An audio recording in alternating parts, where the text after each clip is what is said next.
If it's one thing I've learned as a son of Yahweh, we've got the key, the commandment. I was tired of being fed up. We're gonna borrow this one from Brother Yehuda. Oh, so I got the Torah and opened it up. Yeah. Oh, I saw that I was living wrong. Yes, I was. Oh, now I do my best to follow His law. Yeah. You see, I decided I'm tired of playing games. I don't want to be the same. Yeah, I'm going to change my life. Do things right. Yeah. Oh, even when I'm wrong, got to be faithful like yes to me. No. I'm saying your phone. Hey, don't give me your phone. You set up. I'm going to do my best. I can do a sound check. Keep the commandment. You see, I played both sides too much. Somebody know what I'm talking about. Back and forth too much. This time I'll be faithful, that's for sure. I don't want to leave like I did before. You see, I decided I'm tired of playing games. I don't want to be the same. Yeah. I'm going to change my life and do things right. Oh, even when it's hard, I've got to be faithful like He is to me. Oh, I'm going to do my best to keep the commandments. Oh, do you say that's your life? I'm going to do my best. You got to turn it off. You got to hold it out like that. Cut it off like that. Keep the commandments. They don't say that's your life. I'm going to do my best. Hey, to keep the commandments. They don't see they survive. I'm gonna do my best. Oh yeah. To keep the commandments.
We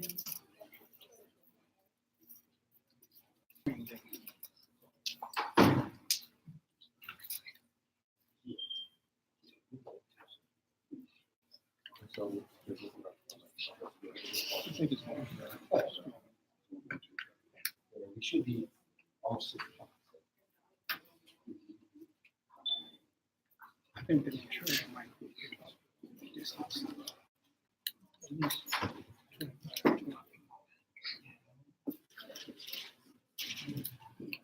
And then it's like, sure. You should stay.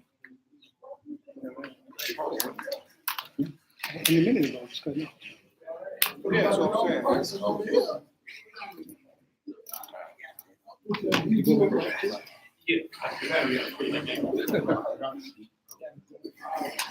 Those works.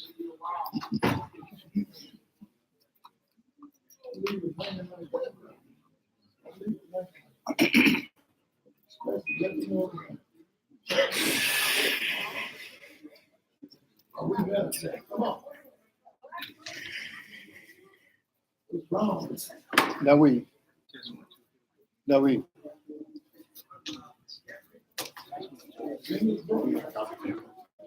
That's your standard about water. You need water?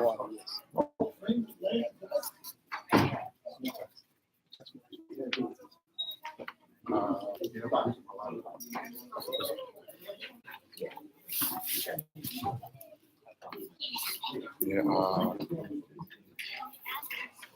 I'm trying to. How about that? That's everybody. Or excellent.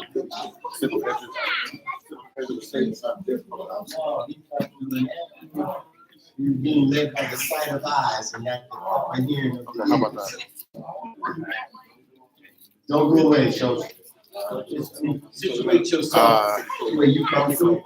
This is I searched this. This is the best.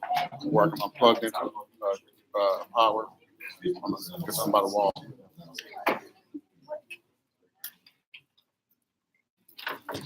Okay.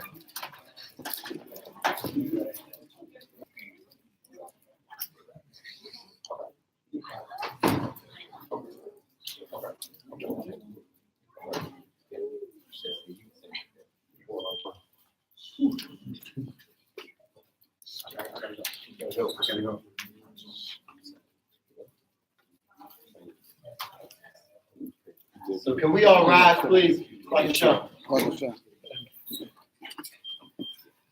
And for those who are there, if you could face this direction towards Jerusalem. And Kohen Millet, do us the honors. Yahweh, Yahweh Kadosh Israel. Giving thanks unto you once again, most holy, most beloved Allah, for the blessing. Might gather ourselves together, as we have received that charge, and not neglect this as so many have. For the sake of that which was spoken by the mouth of thy prophets. He that scattered Israel will gather them again down to our own land. With there we might take root downward and we may sprout up. Hallelujah. So much we desire of thee, our less the time will fail. With a sincere heart, we ask for an excellent portion of your spirit. To conduct these activities, all that in our hearts is we desire, to share with one another. And we feel that we have been inspired of thee, to do this thing. So grant us an excellent portion of your spirit to conduct our activities. Send strong confirmation of your presence, of your blessing. Let us not be halted between two opinions, but let us know those things that have been freely given unto us of thee in our generation, that we may occupy them, that we may apply our hearts and our souls, our mind, and our strength. And that, and that you would bless this endeavor that we have, that we have embarked upon. For our desire that we will bring forth much fruit, with our understanding that this is your desire towards your people. Let us be in alignment with your will and with your purpose. That we will not fail, but that in which we have sought out, let us find the ways and the means by which we may accomplish it as well. For this and so much more we ask for the sake of your eternal word. And that for the sake of your eternal Son, and that for the sake of your eternal people, Israel. Always and evermore, amen. Hallelujah. Hallelujah. Hallelujah. Hallelujah. Hallelujah. Hallelujah. Lord, come. Lord, Lord, come. Lord, come. Lord.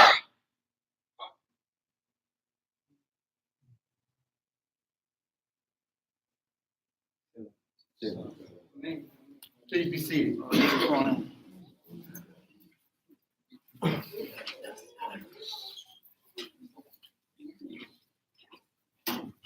Shalom, shalom, Yasharal. It is an honor to be amongst you. I will do a small, quick reading for you. Yeshayahu, chapter 1, verse 18 through 21. Come now, let us reason together, says Yahweh. For your sins are as scarlet, they shall be white as snow. Though they are red like crimson, they shall be like wool. For if you are willing to be obedient, you shall eat the good of the land. But if you refuse and rebel, you shall be devoured with the sword, for the mouth of Yahweh has spoken. How has the faithful city become a harlot? It was full of judgment, righteousness lodged in her, but now murderers. Also, we will go into Zephaniah, chapter 2, verse 1. Gather yourselves together. Gather together, O nation, my desire. Hallelujah. Hallelujah. We will now recognize and respect the elders and pioneers.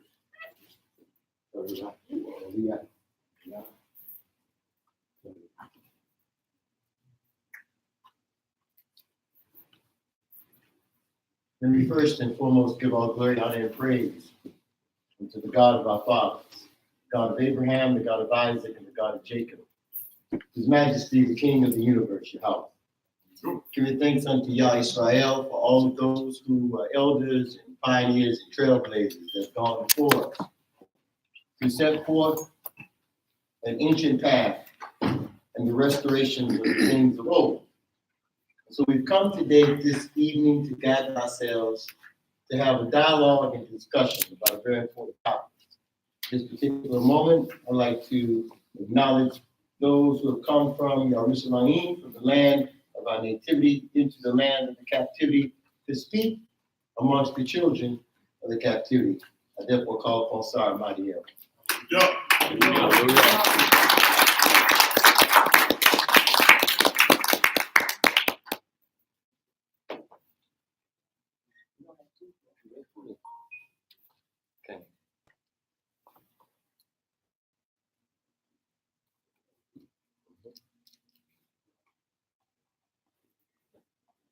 Kokobola Yah Yahuwah,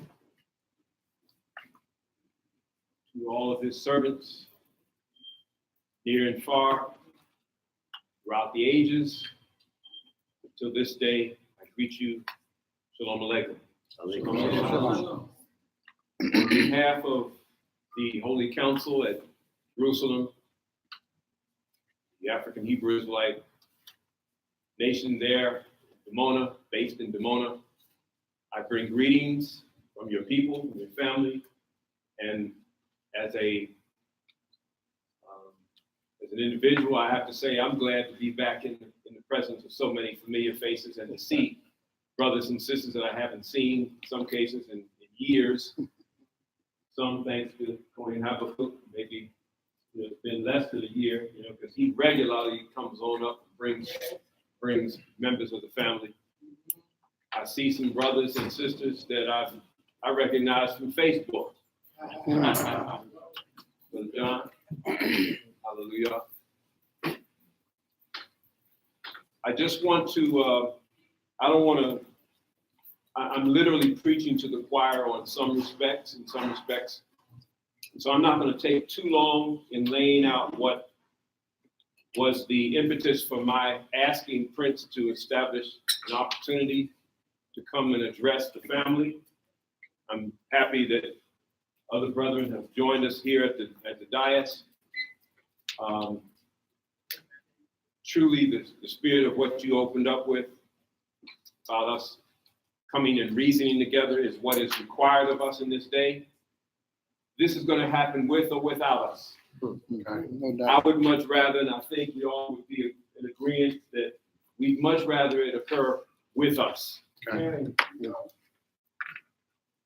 I did 2 years in service when I came into the kingdom, into the knowledge of being in Israel. I was in 75 in Detroit.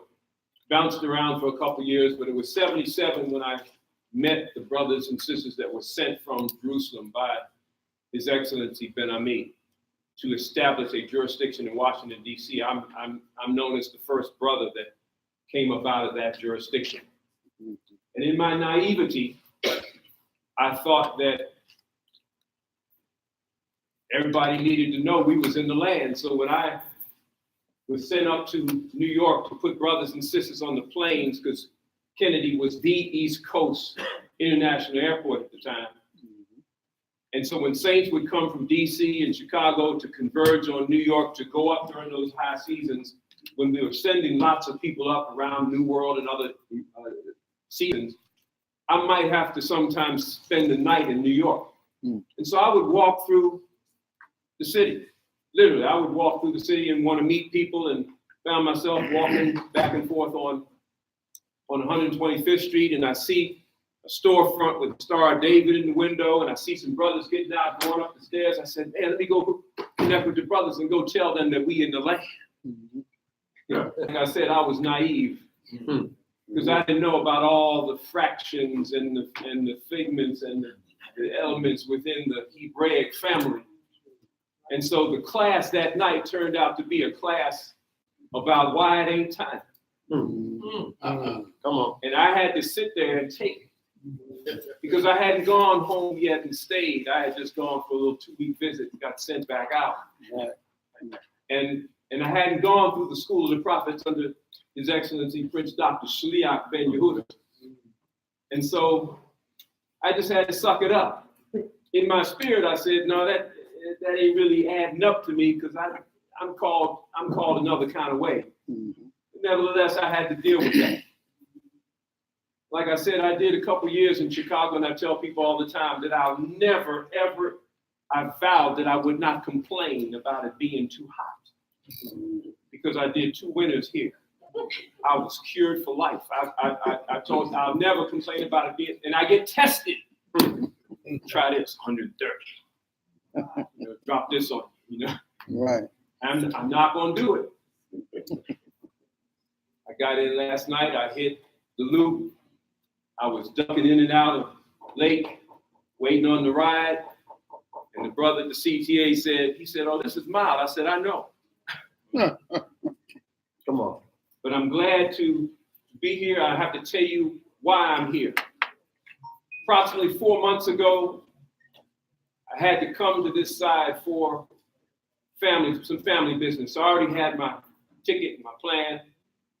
And so Spirit said, let me reach out to some of the brethren. And I'm not going to call it a spirit. I'm going to say it was a seed that one of the brethren from the House of David. How many know the House of David congregation in Brooklyn? Yeah.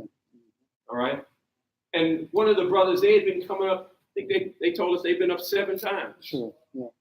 And they're the only really camp, congregation, group that had the nerve to come and see us in the last 7 years and come and sit and talk. Everybody else is, they go to Telerod and they go do different things and come to the land and won't even come see us. We've been there 50 plus years.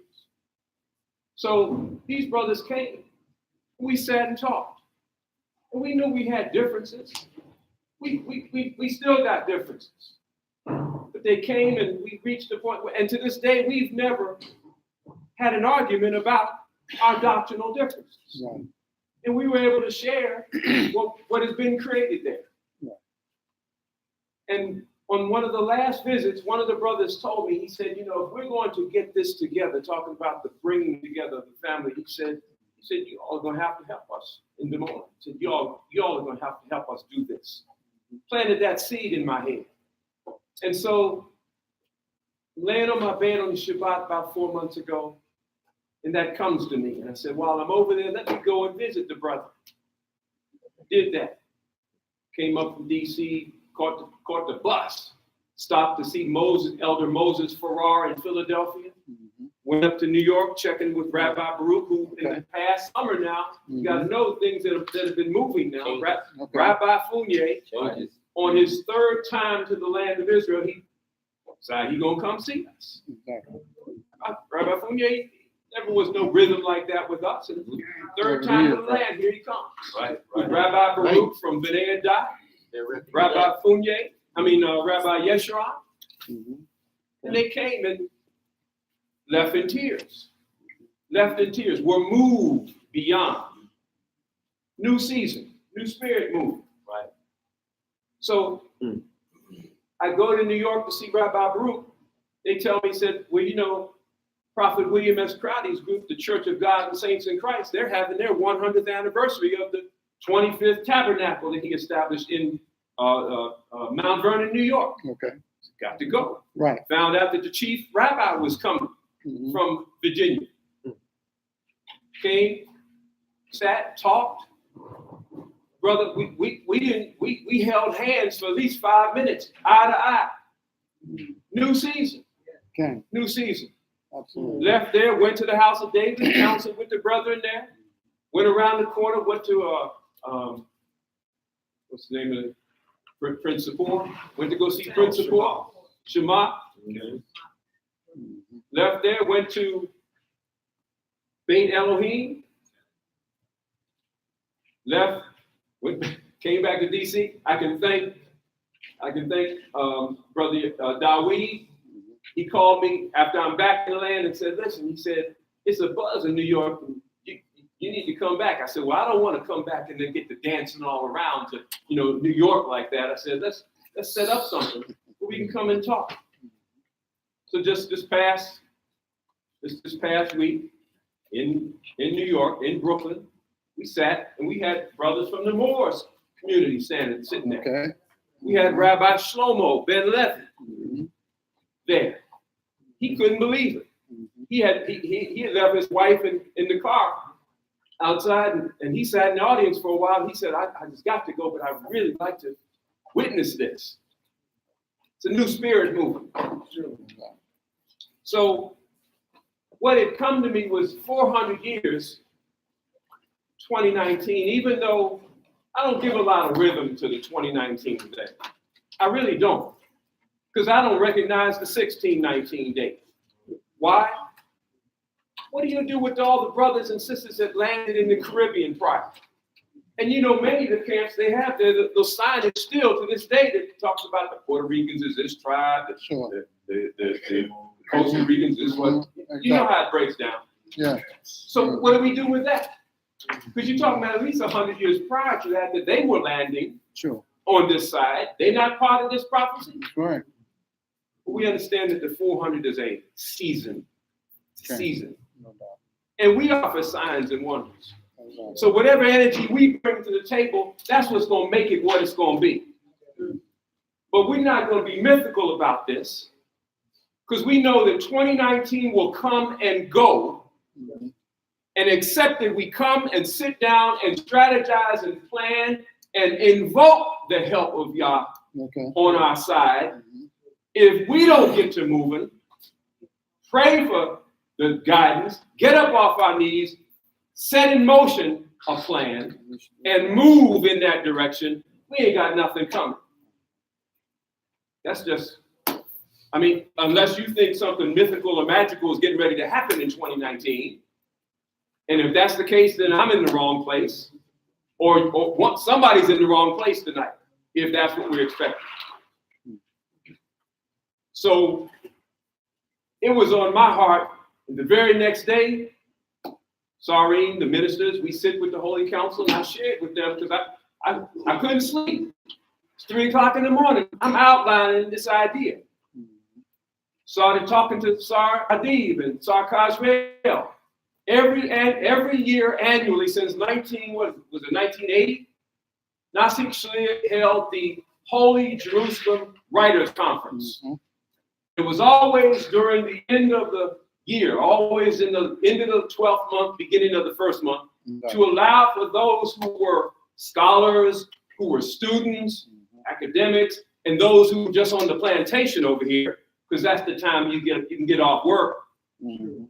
Those were the times when people came for the Writers' Conference.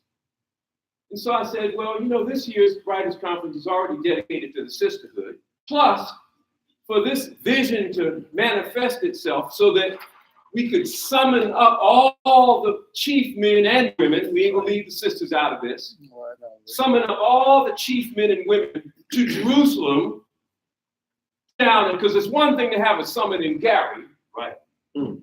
Or Chicago or Brooklyn. But it would be another whole something to have a summit in Jerusalem. No doubt. Because things look different in high places. Right. That's the whole idea of taking high ground in spiritual warfare. Elevated thought. Right. It's another way we look at things. Ben-Ami never wanted to deal with these kind of things on this side. He said, get these brothers up, come on up to visit. Sure. Because he knew that when they got there, they would see things differently. Gain another perspective. They would get another perspective. Rabbi Fournier, when he saw it, and I'm not talking about just coming to the land, because Jerusalem in 2019, it ain't brick and mortar now. Never has been.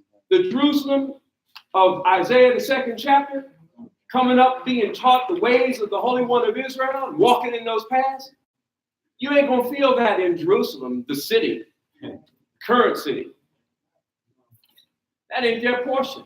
They can't give what they don't have. So we know it's time. If not now, when? And if not us, who? No doubt about it. It's time.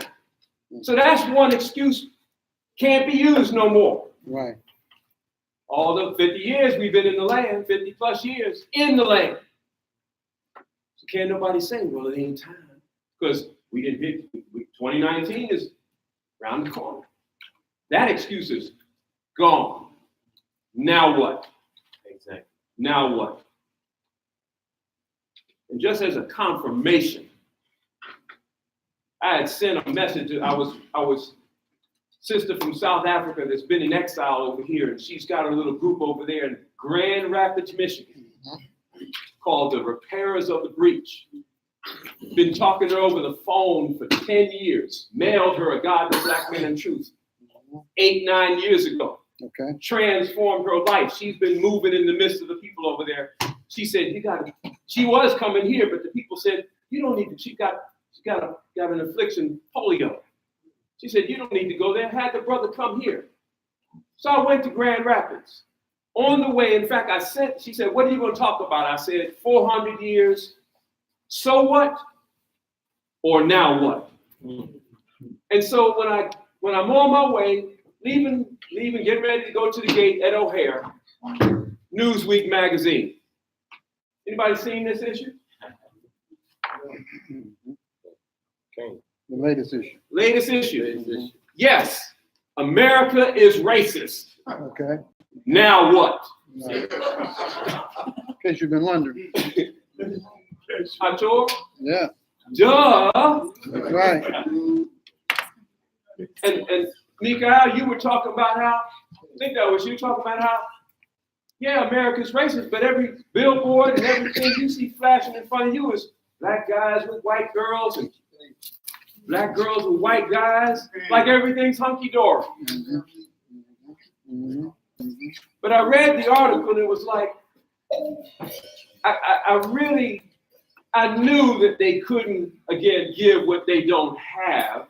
Right. But it's still disappointing that of the strategies, they're still saying education. Now what? Education. Sensitize the race in Alabama. To all the brethren and sisters that got lynched.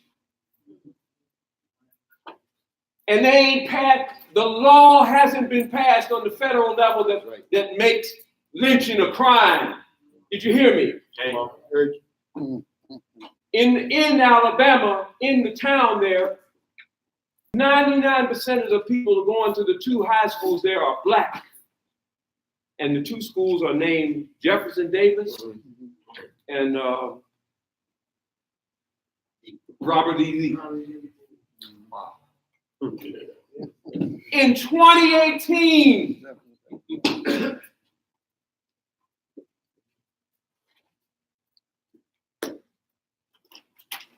what we gonna do? What we gonna do? We got to come together. We got to come together. So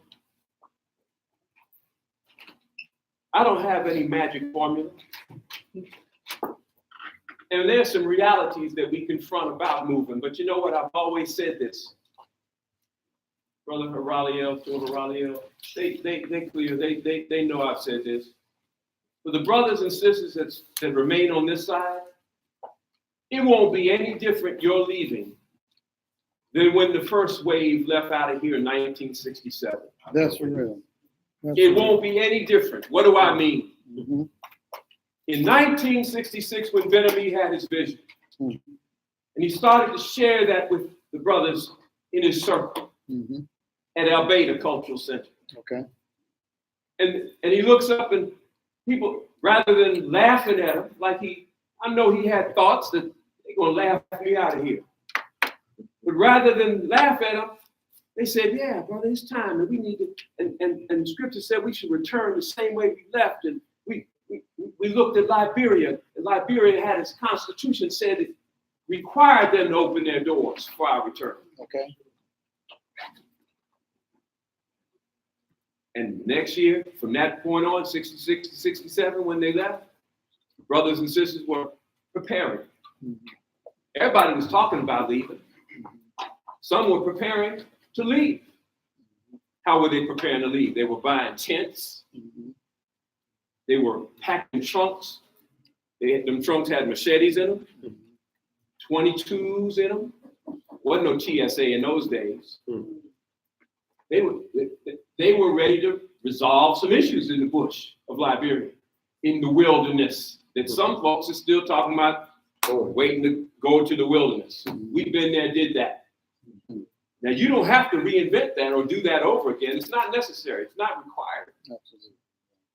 Maybe it is. Maybe it's another kind of wilderness that you might need to go through. Good. You don't have to reinvent the wheel, though. Some were buying their tickets.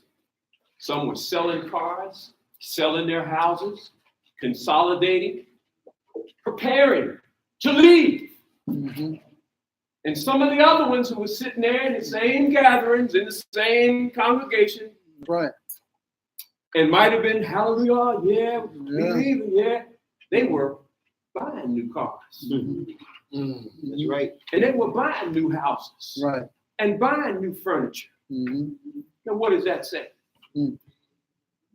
What does it mean? And right now, it's being repeated. Same thing. It's being repeated. Same thing. And you're going to know who's who, That's right. who's serious about their deliverance, That's right. and who's talking, You talking. who's faking. Right. It's going to be clear. It's going to be clear for everybody to see. Because in the latter days, it said, we shall discern those that serveth Yah and those that serveth him not. Okay. Make a plan. We can't be talking and preaching about who we are, and now we done got to the end of this 400 years. And now all of a sudden, I mean, because other than that, other than we make a strategy to make 2019, at the end of 2019, going into 2020, that we have some kind of plan moving forward, 2019 will just be another celebration. That's right. Come and go. Not a commemoration. Because what are they commemorating, Prince? If they're not commemorating 400 years of hell and chastisement, then it's just they're going to be out frying chicken and barbecuing. And it's going to be a celebration rolling into the next 400 years. Happy to be slaves in the captivity. Got to make it different this go round. And you're going to be tested. You're going to have to draw on that same element of faith that allowed for Sawyer Saska to leave Wrigley Chewing Gum Factory and take his 5 babies. One of them was a baby in arms. Take his 5 babies into the wilderness, not knowing what was there. Anybody in here had malaria? Nobody in here had malaria? Right. Let me raise my typhoid fever. Typhoid fever, that's close. First cousin. I've had malaria twice. And I wasn't even, when I went to Liberia, it was 10, 11 years later. But I got it in Congo when I was sent to Congo for 3 months. Bit up and down. Had it so bad, a year later, it was still in my system. And I got it. At that time in Ghana, it went into my brain. A brother had visited me and had left the hospital and was on his way out, and I needed to catch him, you know? So I grabbed my phone and I dialed my phone, and I was expecting him to call, to answer, and I was getting ready to put it to my ear, and I looked in the corner. My wife was looking at me with a strange look on her face. And I said, "What's the matter?" She said, "Think you need some units in the phone, you know?" And I'm trying to figure out what she's talking about. I looked back down at my hand. I was holding an ink pen. Hallucinating. I had to laugh. She wasn't laughing, but I had to laugh. Just saying, who's ready for that? I'm talking about 2007. Ghana. We're not playing at this. Yeah. Our freedom ain't guaranteed like that. You can't take your what do they call it now? Your HMO plan across the water like that. You got to have some other kind of plan and some other kind of ideas and some other kind of knowledge.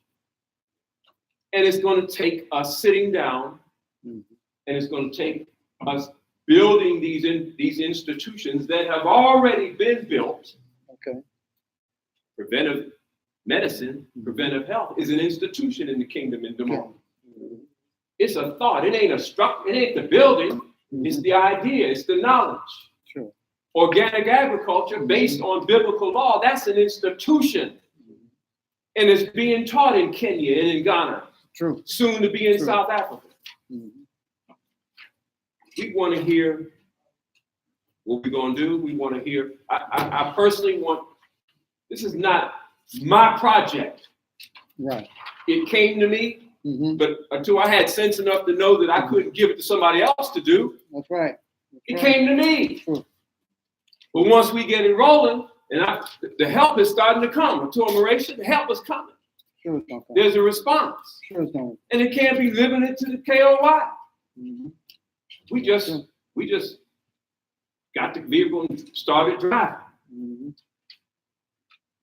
So we need to put together, we need to first of all determine, are we all talking about going to the same place? Right. It would just stand to reason that if we were all headed to the same place, be we black Jews, be we Hebrew Israelites, be we the Moors, be we AME Zion pastors, because I know 2 of them that would put some Hebrews to shame. God bless you. Mr. Farad, for one. Minister Farad, DC, been home 3 times. Each time he brings up a group. He Bayized his name. He Moorized his name. He ain't Fred Massey no more. He's Farad Masael. We go down to Charlotte and hook up with a common friend that both of us knew. We meet up, and the brother's driving a car with YHWH on his license plate, another AME Zion pastor. It's something else moving here. True that. It's true. It ain't about us being in these camps for 30, 40, 50 years. That ain't even, True. it's moved beyond that. Right. Saying so.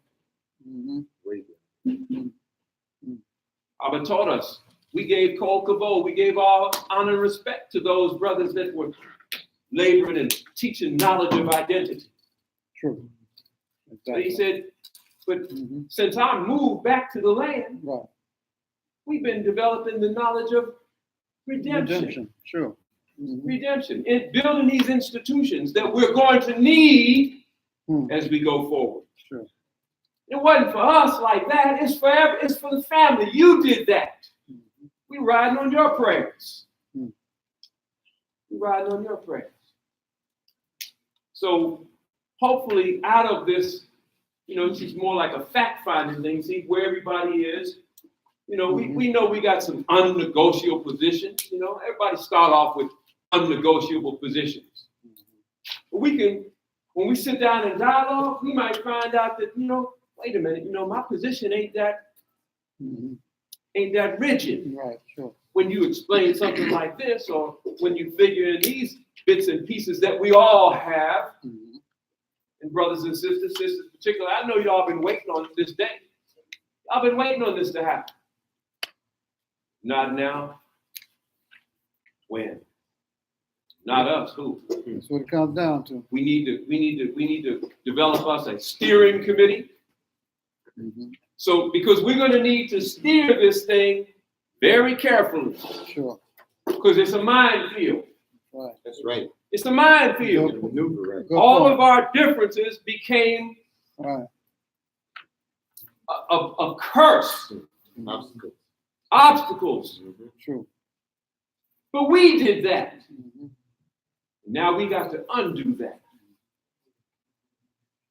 But on our way, coming from all these different directions, at a certain point, if it's as late in the game as we know it to be, then we can see that column moving up from the east, and there's another column coming up from the west, and Yeah. we bringing up. We all getting ready to meet, and so now we just moving around from group to group, camp to camp. Mhm. We're the what do you call it? The reconnaissance Yeah. teams, Recon. Recon. unit. We made recon. Recon unit. That's what it is. All right, Mhm. and that's important in these struggles, and that's where we are. This thing called Judaism, this thing called Israel, that entity known as the State of Israel, they're dated. Their numbers, their days are numbered. Absolutely. Their days are numbered. Let me read something quickly to you. And I'm going to sit down to allow us to continue the dialogue. Yossi Klein Halevi, he's a very prominent writer in Israel, in the Haaretz. Actually, in this case, he was writing in the Times of Israel. June 26, 2017. He says, the most basic consensus about Jewish identity is unraveling. Okay. The most basic consensus or agreement about what makes someone a Jew is unraveling. Okay. But what brought them to a consensus in the first place? Because it was, when we arrived, the definition was Mhm. serve the God of Abraham, Isaac, and Jacob. Mhm. Real broad. Yeah. Right. 9 months after we landed in 69, they changed that. From the get-go. They wrote a definition, a new definition, Uh-oh. so tight that Absolutely. Brady. all of us was out of it, Sure. Right. Absolutely. and 90% of white Jews was out of it. That's how serious they were about keeping you out. Okay. So that's unraveling, but Law of return. law of return. New law of return. Mhm. Not a biblical law of return, Right. but a new law of return. So based on somebody's mother. Sure. Doesn't sound great. Not at all. And they know there's problems with that. Their scholars know there's problems with that. We about the truth. Holy One of Israel is God of truth. Elohei Ha'emet. Right? Right. Right. It's time. It's our day. Mhm. For those who utilize the New or the Greek Testament and understand that Yeshua, if we clear there was nobody named Jesus, but Yeshua, subtle differences, and we got to tease them out. So we feel that there's good reason for it to have been a Yeshua. And he would have certainly said, "You shall know the truth." And he would have certainly said, "Is it not written? Was it not said in what books?" Wasn't no Matthew, Mark, Luke, John when he's quoting that. So when to search, want to know about me, search what? Scriptures. What scriptures? Wasn't nothing but an Old Testament, but see, that's the trick. That's the trick. Because sisters, when you get a new dress, what you do with the old one? If it's in it, hang it next to it. But it's further in the back. It ain't in the front no more. Right. When you get that new car, you leave that old one on the lot. Garage. Right. So all that was that trick that they played on us with that. Right. And we can't be tricked no more, family. True. We can't be tricked no more. Can be. Time out. We are Torah based. We're Torah based, Okay. but we're not Torah limited. Okay. If Mickey Mouse wrote something, if it's in a Popeye cartoon strip, and it makes sense, we're gonna use that. That's what it said. You're in the book. So, family, that's where we at. The Holy Council gave us full authority to move forward with this idea. And I came over to sit knee to knee, face to face Right. with some of the leaders. Mhm. And leaders don't necessarily have to be sitting in some chairs somewhere with the signs on their doors. Leaders are those that's going to move like leaders. Do the work. I don't really have much more to say. So I will sit down, yield if other questions come up, or if questions come up and they want to be directed at myself, I'll be most happy. That's my job in the community. I'm Sar Hasbara. I'm the Minister of Information. And Hasbara comes from the verb lehasbir, which means to give an explanation. So if you want an explanation about something tonight, from our perspective at home, in Dimona, in the community there, start with me. Okay? That, friends, then I will sit down. Hold on.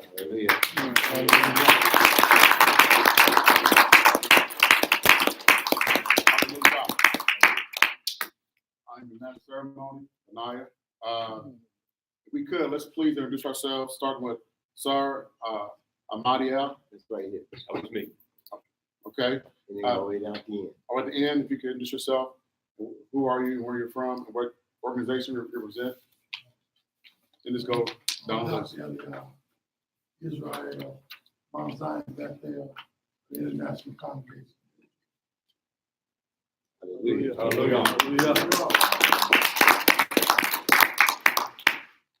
Prince Malachi HaKohen, I'm with the original Hebrew Israelite nation.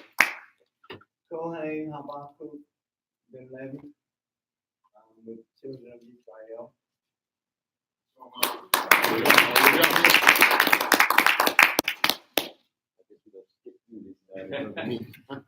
Shalom, shalom. Editor Kula.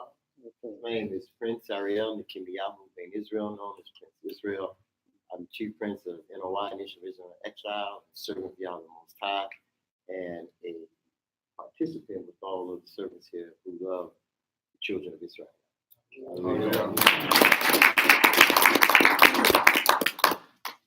Shalom, shalom. I am Yosef bin Prince Asiel in representation of my father, Prince Asiel, who is also a member of the Hebrew Israelite Nation worldwide. Hallelujah. Shalom, shalom. I'm Atul Oraliel Ben Yehuda. I am a member of the African Hebrew Israelite community in Jerusalem and have been living outside America for 39 years with 16 children, 28 grandchildren. I am a brotherhood that is rooted in Yah's word.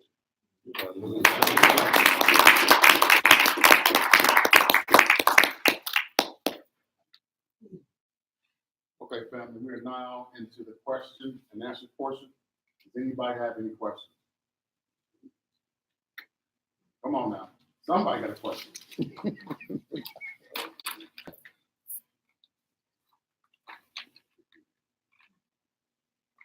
Oh, okay.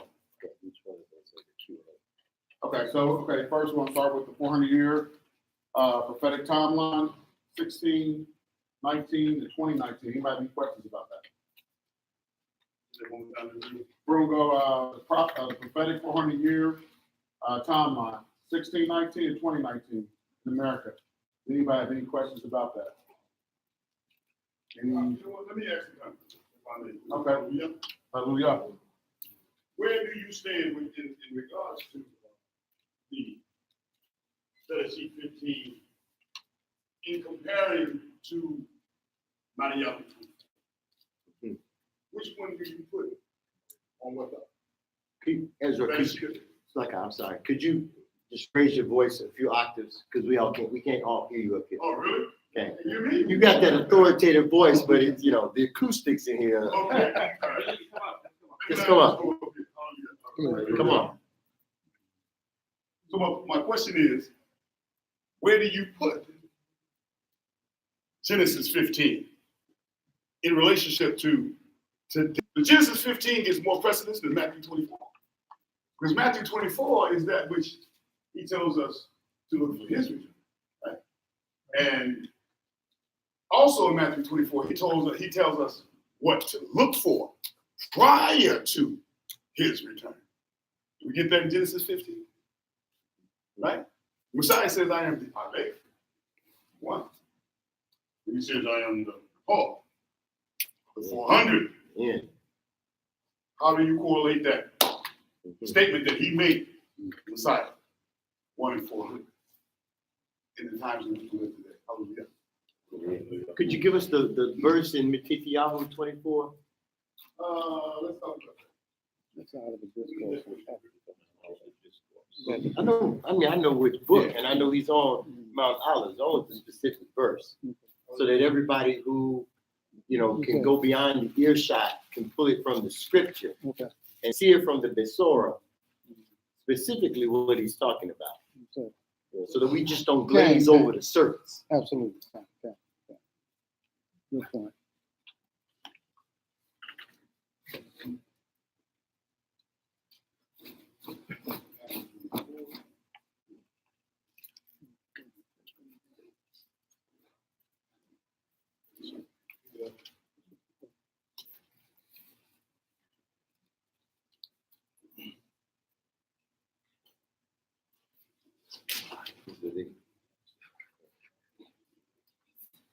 So while we're waiting to address that specific, you have it?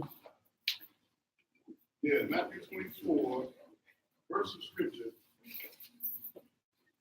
Let's do 24 Mm-hmm.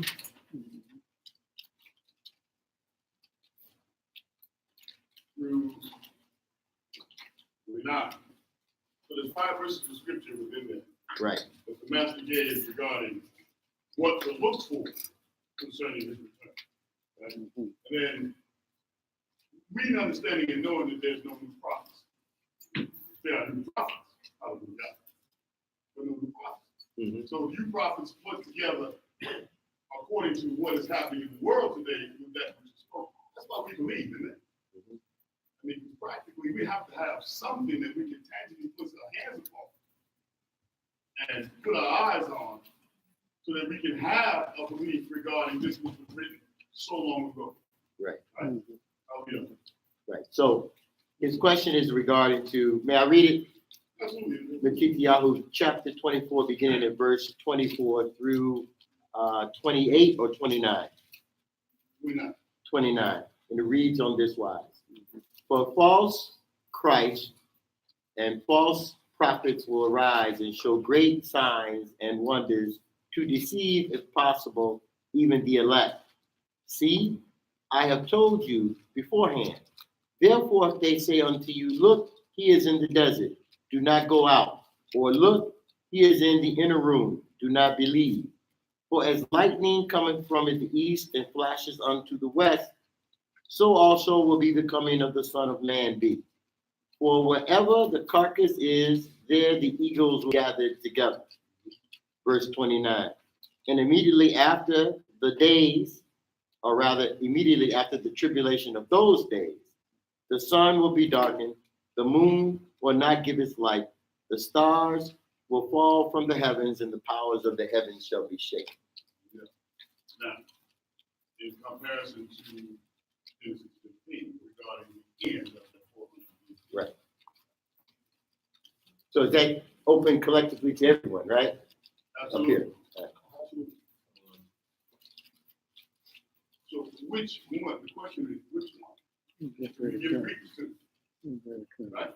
We give credence to the 400-year prophecy concerning that 1619, 2019, the end of the captivity is here, so we can all celebrate. Or is it, or do they coincide?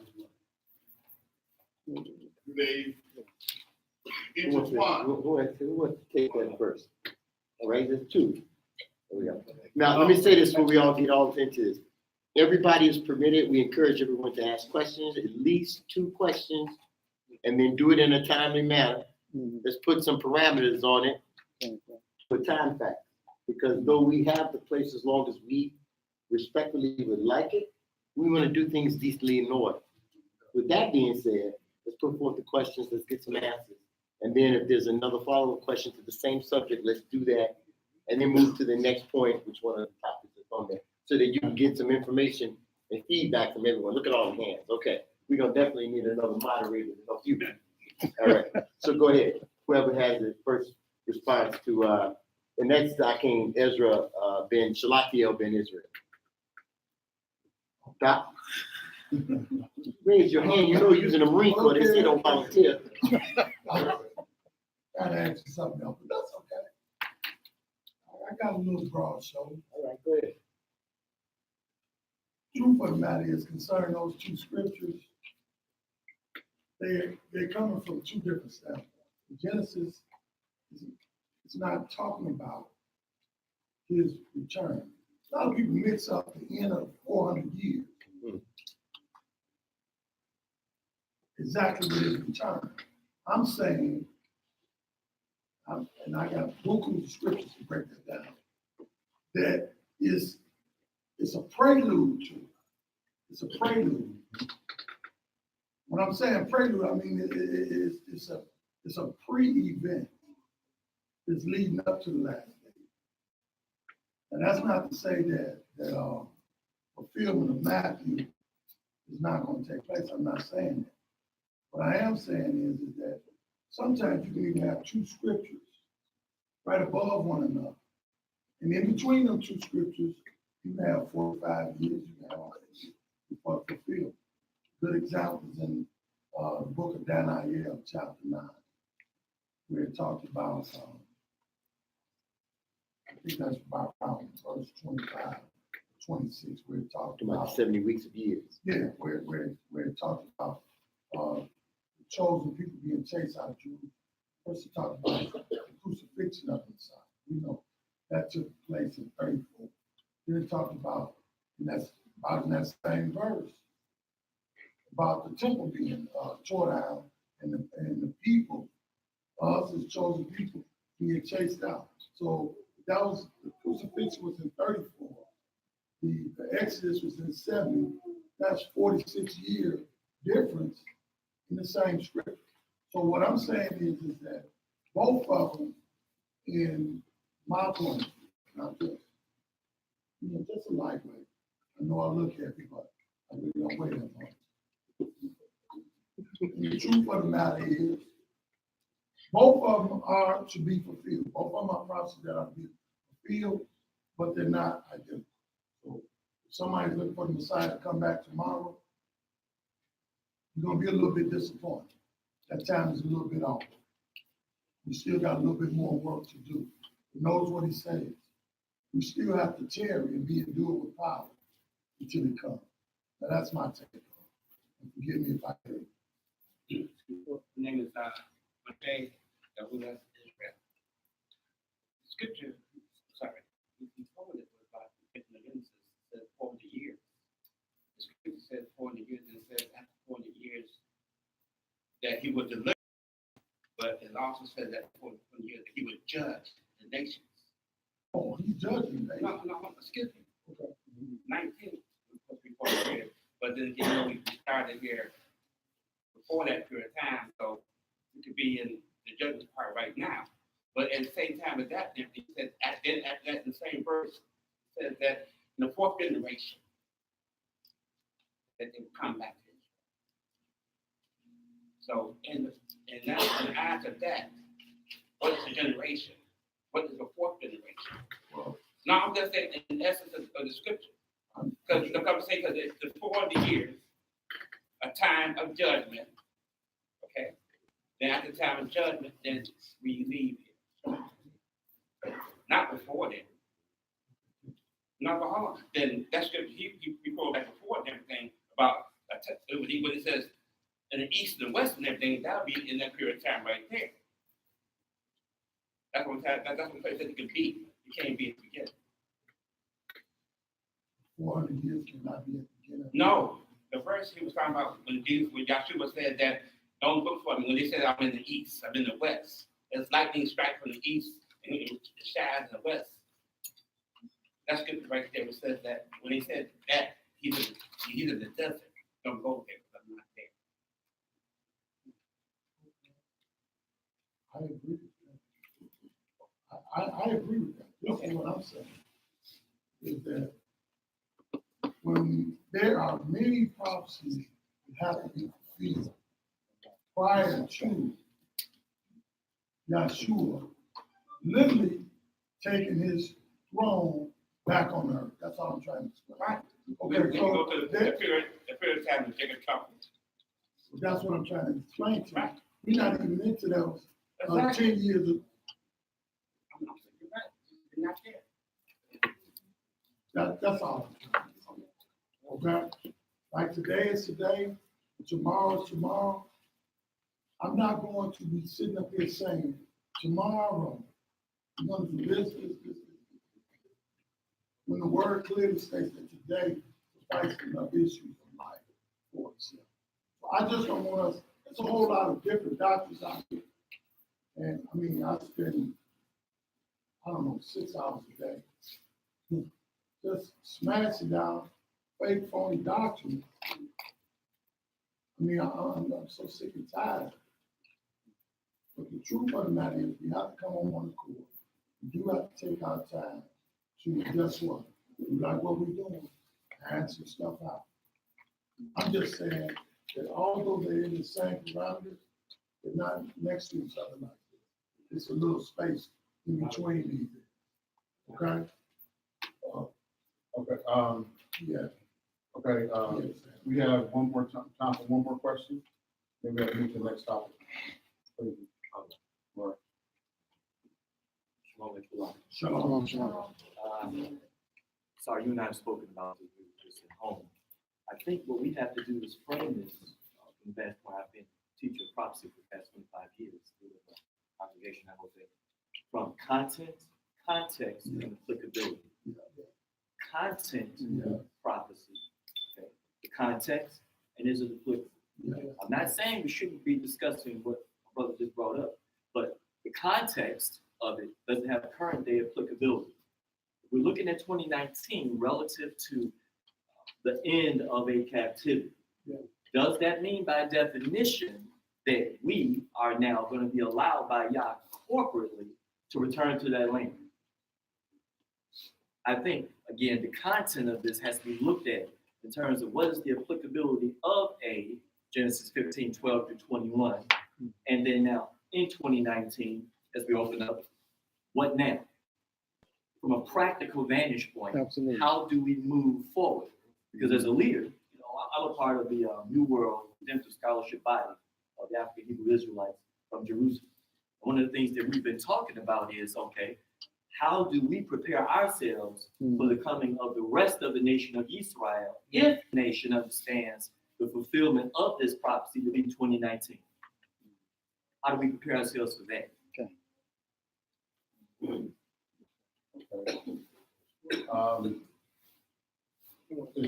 Okay, please. Shalom, shalom. Belong. First and foremost, giving all honor and praise to the greater heaven of Yah Yisrael, prophets that he inspired. And I personally thank him for our spiritual leader, Ben Ami HaMashiach, our master teacher, Nasi Shalir, and the man that took those two messages all across the world, Prince Asiel Ben Israel, and everyone who put their energy and spirit into the kingdom of Yah Yisrael and the morning Israel to bring into existence the reality today. I greet you all in the words of peace and paradise. Shalom Aleichem. I want to thank Nasi Kimiyahu for putting this together. You can't hear? Can you hear the microphone, bro? I get loud, but I build up to it. So take my time, you know. I want to get the one at the outset. I want to thank the Prince for putting this together because I think this is a conversation that needs having and given the proper context. I thank the Holy Council for the representatives that they sent, the mighty Sar, the mighty Abtul, and the information that they dispersed. But I want to say this because I represent a demographic of young men and women who see scripture and prophecy a little different than our parents have been presented. A lot of times we read these books and we get caught up in the book so much that it's like what the Sar said, we get that malaria syndrome, we think we got a phone and we actually got a pen. We get lost in the translation. So as I would speak to both of those points that were made, how do you know Genesis is real? How do you know Matthew is real? Because we are bringing it into existence today. What is the kingdom of Yah in the moment if not the realization of Yah's word coming to fruition?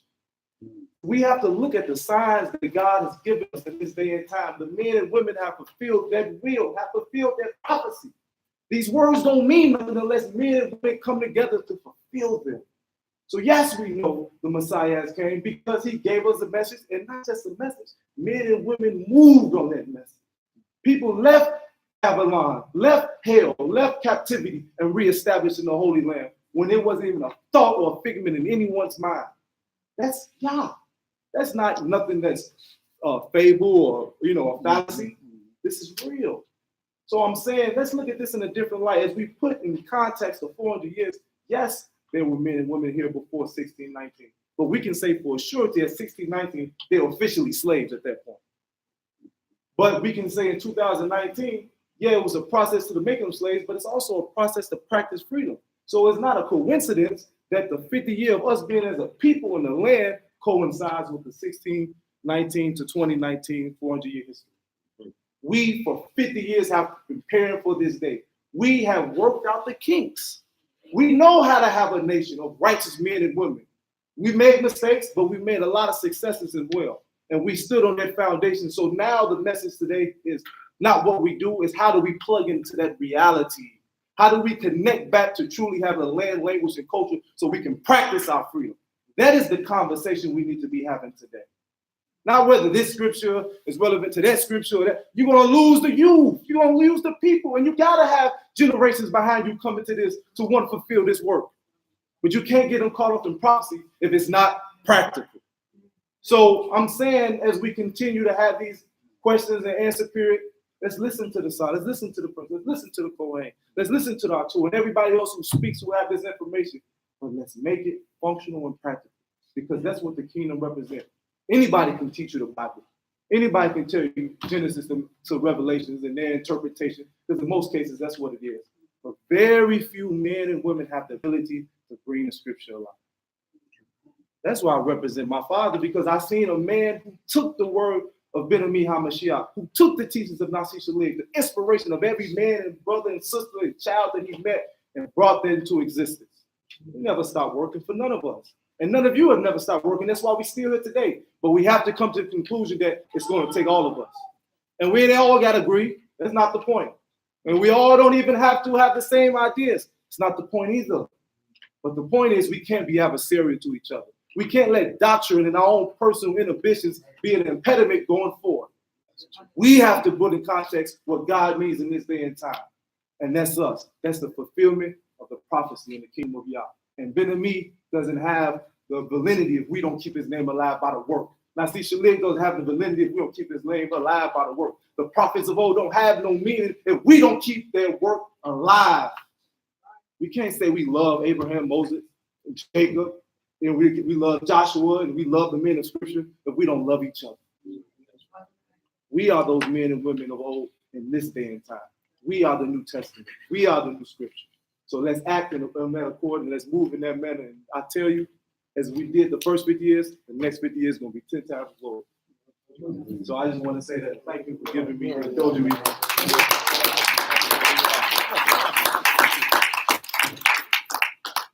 Told you I got a little loud once. Kindred spirit, you know that. All praise Hallelujah.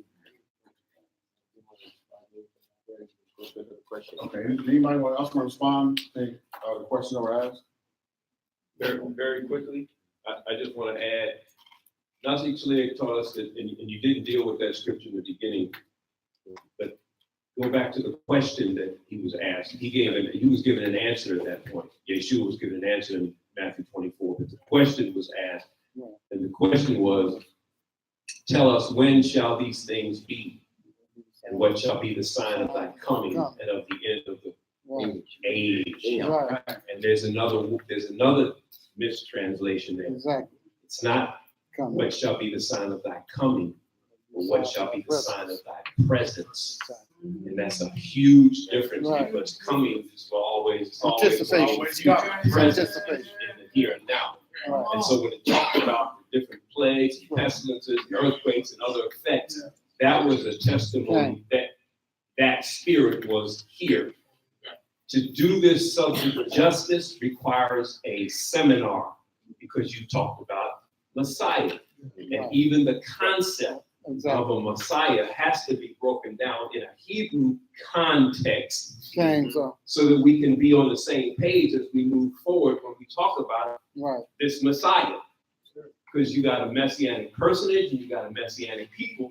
That was the whole thing that was that scared the Catholic Church so bad when the true translations of the Dead Sea Scrolls come out. That they found Mishikim, plural. Right, for real. That shook the whole foundation of the church. So to do this justice requires seminars. Sure. It really does. No doubt about it. And we didn't come this far. I didn't come this far to get into, and this is part of what I'm talking about, that minefield that we have to negotiate about our differences and whatever. But I would hope that at some point, like the young prince was saying, that we can agree to disagree long enough to get certain things past us, because the house is on fire. Right. Now, in New York, in Brooklyn, one of the brothers made a comment, and I discerned from his comment that his room ain't on fire yet, but the house is on fire. Maybe his roommate, he ain't feeling it like it, or he's in denial. But what I'm also was hearing in us talking about certain things that have to be fulfilled, it sounds to me like you're saying the same thing that we've been hearing, is that it ain't time. Right. That's what I'm hearing. Right. That it ain't time. I beg to differ. Now, we might, in all humility, we could both be wrong, but we cannot both be right. That's right.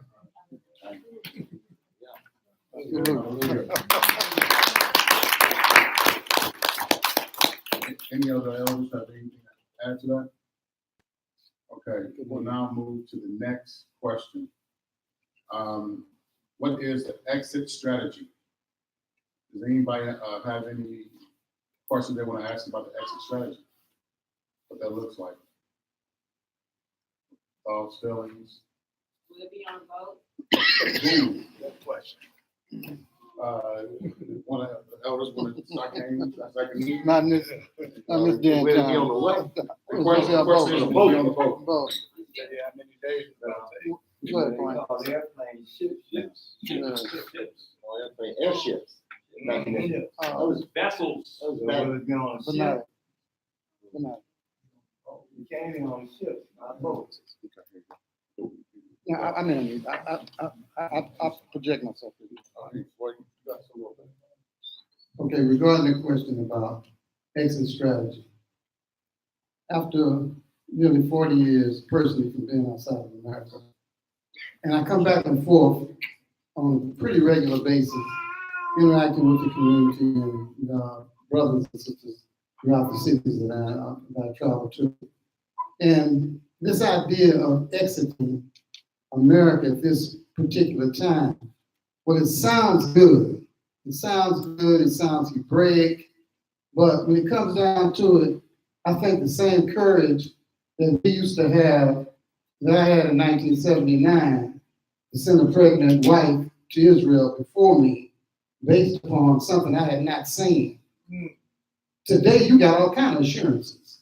We didn't have those assurances during that time. Right. You understand?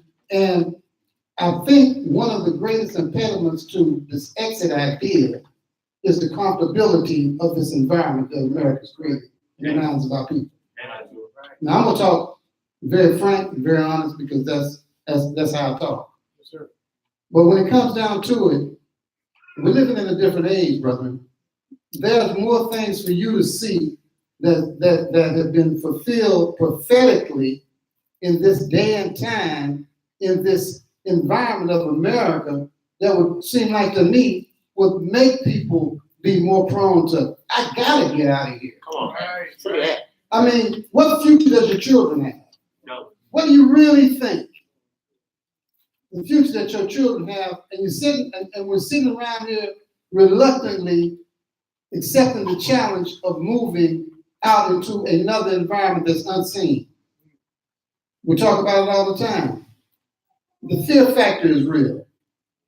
The fear factor is real. Once you can get over the fear of the unknown, because that's what Israel moving outside of America probably represents more so than anything. Right. Because then you don't have familiarity as you do growing up in these environments, your family, your friends, etc. Let me tell you something. All that conversation, it sounds great. But let me tell you something. At the end of the day, I'm looking to watch and see what a man does. Because what he does speaks volumes of where his heart is, what he's committed to. Other than that, man, talk cheap. Talk cheap. As a community, our people have been Israelites here in these societies for millennia. But the last season has just represented another thrust toward a real serious, apparent, serious interest in trying to align themselves with the land and what's going on in the land. Now, after 50 years of our presence in the land, you can guarantee something. We done learned something. Yes, sir. We've learned something that you won't have to go through. Right. But like the scriptures say, least ye enter by the door. You understand what I'm saying? It's important because why? Many things you may seek to think that exist there or things that impediments to you moving. Hey, you can pull individuals to the side. There's institutional structures you can channel your energies through for you to know that, hey, well, that ain't like what I thought it was. You understand? Whether it's in Ghana, whether it's in South Africa, whether it's in Kenya, whether it's in the land. But we have to overcome this fear factor in order for us to move on. Because other than that, just like the article said, now what? I said, the future's bleak here. And I don't want to become a prophet of doom. But I think it's kind of clear about the realities that exist out here. Right. You understand? 7 days from the day, I'm on a plane going back to Des Moines, Israel. You understand? I'll be back over here 90 days. But that's just the nature of what I do. You understand? But I'm not committed to any of this. I'm committed to one thing, inspiring brothers and sisters like yourselves to come home to see initially, but thusly, at some point in time, to come to the land, to reattach yourself to the energies and the strength of that ancient homeland, Aretz Israel. That's right. So,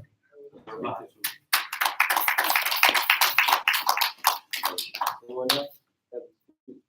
And then down to, then we come, Sarah come after me, send that down to the front. Shalom, shalom. Shalom. In talking about Exodus, you did say strategy, right? Okay. Okay. So we're talking about a strategy, not just saying, I gotta get on that plane tomorrow. Yes, you do. But you gotta come with a strategy. You see, there's been 50 years to prepare a strategy. If you don't have a strategy now, then you gotta listen to somebody who does. Right. It's very important. We utilize social networks every day, even when you don't want to. You're on your phone. Somebody's calling you. Somebody's contacting you. You can begin there. We talk to people through our Voice Out of Zion.today TV program from all over the world every day. They're making contact with us. They're asking us questions. It is time to utilize those social network skills to begin to contact other people.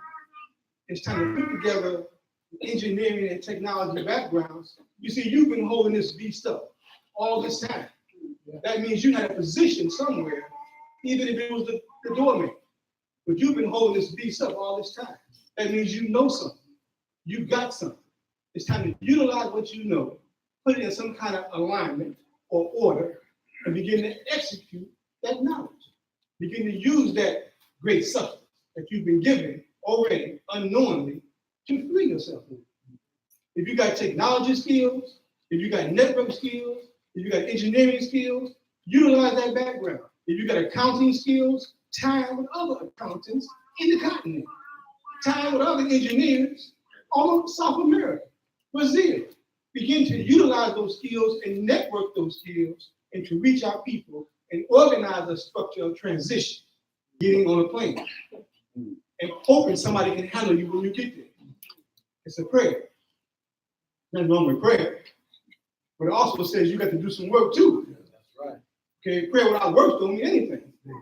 So the question is not what is the strategy, what is your strategy? What's inside of you? What have you been doing? What have you got? Who have you been talking to? What have you done? So we're saying, yes, the structure is organizing those who have done something and who's doing something and to begin to do something. That the he-goats lead the sheep. That's the vanguard. You see, when you say son of man and son of God in the New Testament, somebody quoted earlier, that's two different things. If you're going to quote the New Testament, you got to know it. Man's program or God's program? Which one you serving? You got to begin to put together the strategy and the program to get our people from one point to the other, utilize their skills that they already have, organize that, structure that, and begin to hook up the connections on the other side. That's being done now. Under the Prince ICL Institute, that's being done. It's never stopped. Understand that. He is still making those connections, not just technically, politically. He's brought people up to Israel from all around this country, politicians, and you know that. He still has those connections. Those things are still being done. You might not see it. I see it. Others see it. But what's important here is that we talk and break bread together. This confusion of division at the end right now. All this my side, your camp, my congregation, the hell with that. We won't get nowhere with that. It is time today to say we're going to break bread and walk and talk together and stop the confusion right now. Because if we don't, we're going to all die in hell. Even on your way back out of hell, you're going to die. If we don't get organized and get structured. So all I'm saying today, that has to end. We have to begin to be who we are and be one. One mind, one spirit, one soul, one Yah. Right.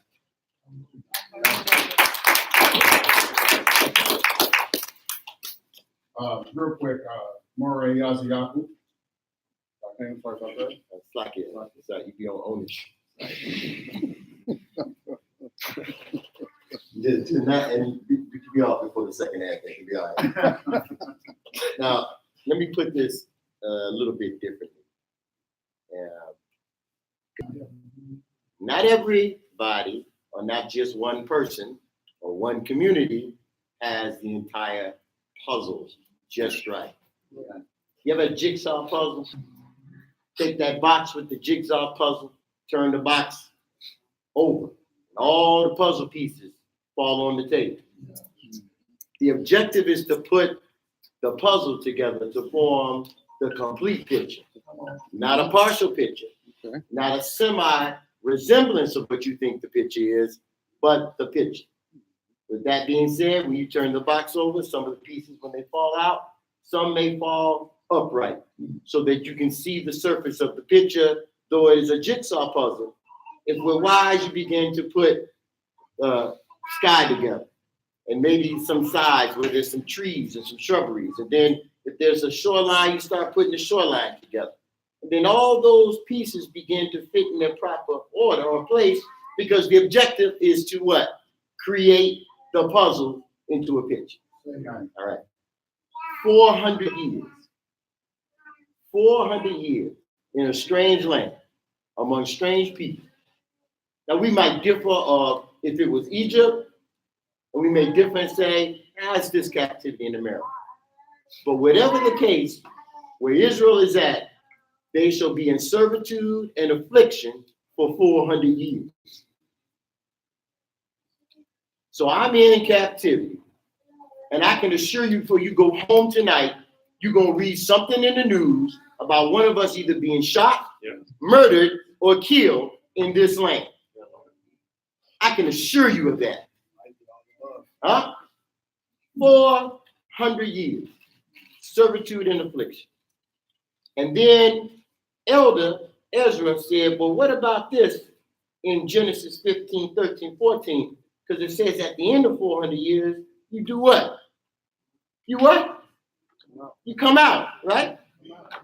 At the end of 70 years in Babylon, did you stay there or did you come out? You came out. Why? Why did you come out? Because the fullness of time had come to pass. That's why you came out, right? Well, you came out. Did you all come out at one time? Or did you come out in 3 separate restorations? 3 separate. The first group came out, Zerubbabel, right? Yehoshua. And then after them came who? Ezra. Ezra didn't come out when the first group came out. And when the first group came out, they didn't set up temple worship. They set up worship in the land without a temple. Then Ezra came and he built what? The temple.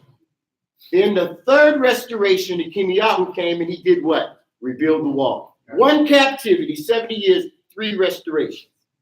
Is that right? And they came back in 50-year increments, jubilees. Is that right? Okay. Not a coincidence that we left here in 67, showed up in 69, in that land, first time in 2,000 years. You can't dispute, you can't repudiate this. That's a fact. It's not an assertion. That's a fact. You can pull it out of any historical book, and we, Israel, the people, had not been in that land since 70 AD. 70 AD. Right? All right. That's right. So then how can we dispute what happened in 67 and in 69? Okay. We can't dispute it unless you're an unbeliever.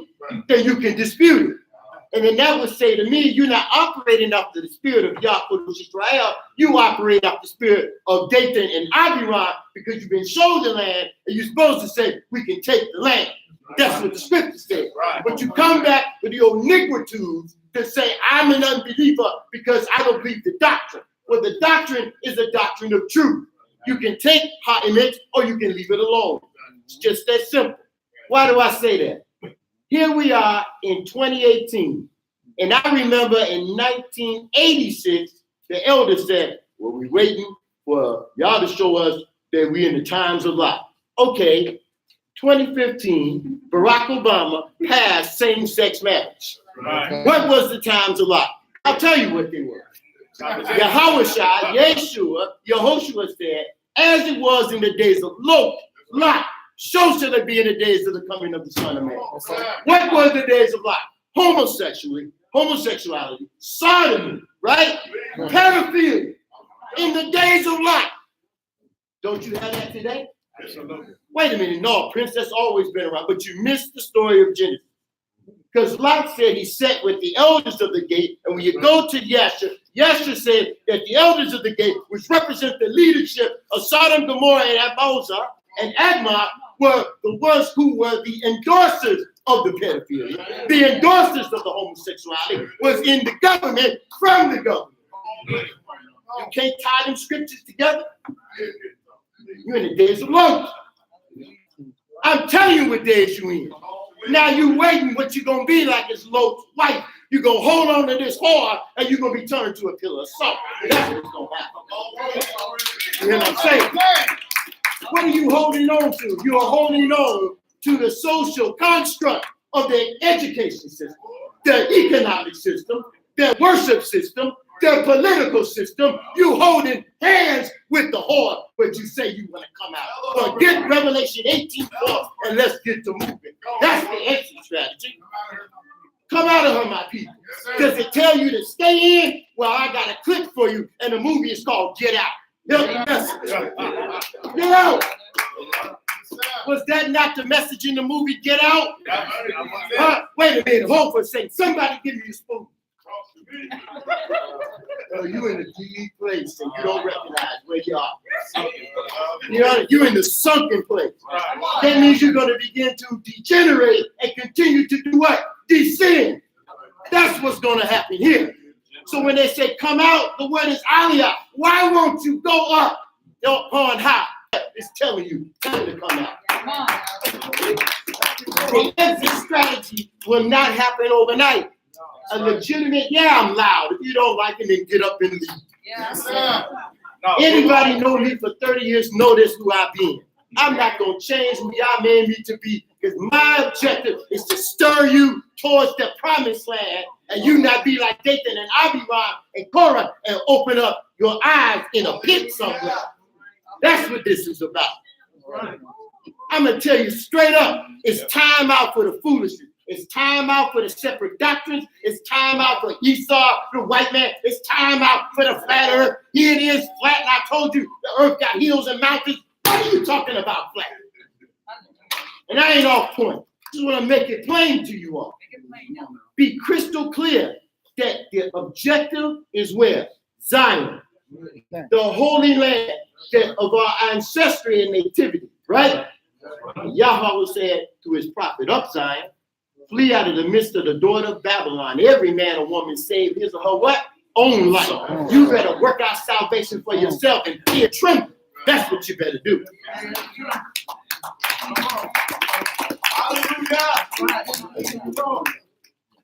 I think you was next. They don't need to be. Come on, son. We got a couple questions out there. I'm gonna pass this. Very quickly. Very quickly. And, hey, I'm glad. We let them know. Yeah. We got it. The word practical was mentioned in terms of this strategy. I just want to say some things because right now we all know who's running that little territory known as Israel that's about the size of New Jersey. They struggling and scuffling, trying to hold on to that. But the promised land was from the Nile to the Euphrates. That's right. Let's be A clear. much bigger entity. Let's be clear. Okay? We are called to be a light unto the nations. Right.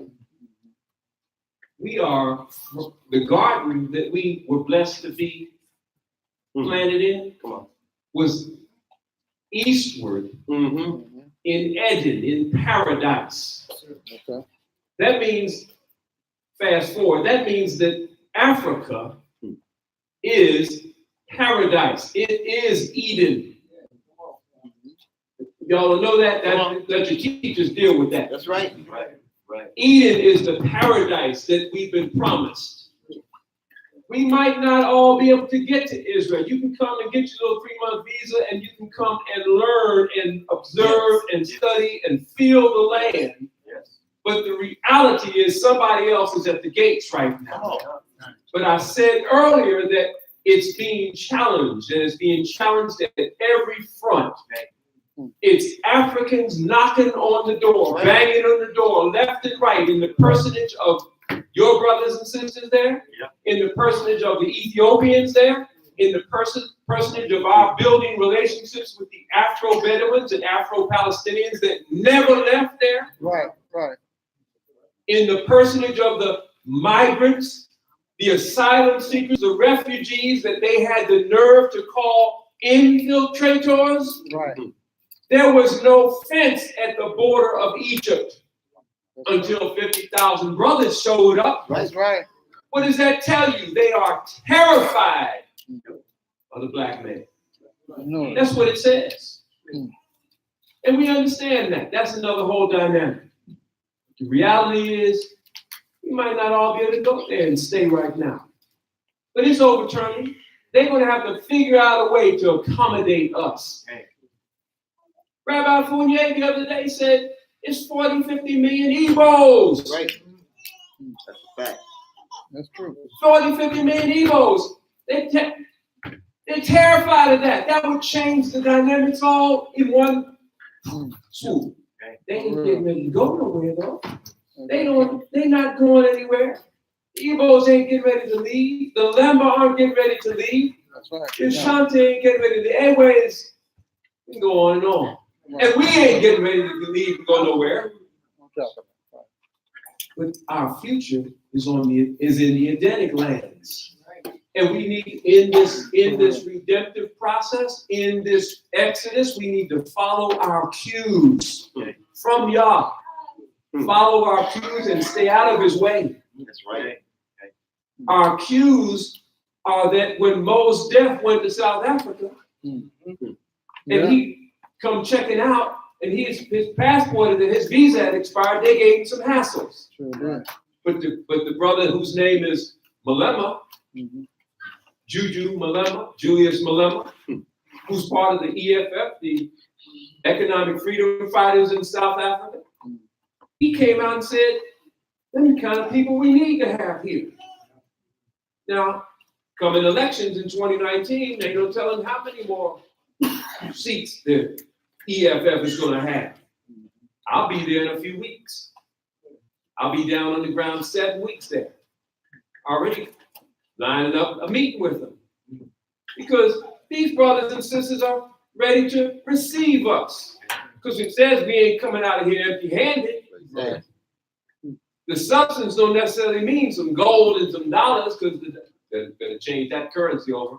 That's right. And we come in with some sense and some experience. Follow our cues. The Ghanaian president said it openly. We want the brothers and sisters to come back. We want you to have the right of abode. We want to make visas easy for you. I know of at least 2 Hebrews that got citizenship last year. We getting dual citizenship. Follow our cues. Be the light unto the nations that Israel's supposed to be. They need teachers. We need to be teaching organic agriculture. We need to be teaching communal living. We need to be teaching dietary consciousness. That's our mandate. We might not be able to all get in the land right now to live. We need to have another way, what do you call it? A way station. Halfway house. Checkpoint. I mean, we coming out of the captivity. You just talking about a halfway house for the brothers. We need some halfway houses, because I'll be the first one to say that Africans don't need to bring niggas over there. Come on. Say that. If some niggas is coming to America, to Africa, they need to build the wall. Yeah. Hallelujah. Okay, real quick, I have 2 questions from Moray Yaziyalu, NOI. He asked, what is the living arrangement for new families over in the land?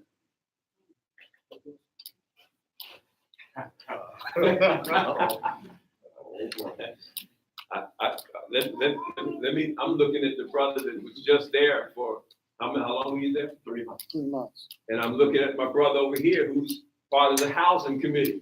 Right. Put that on me. You know?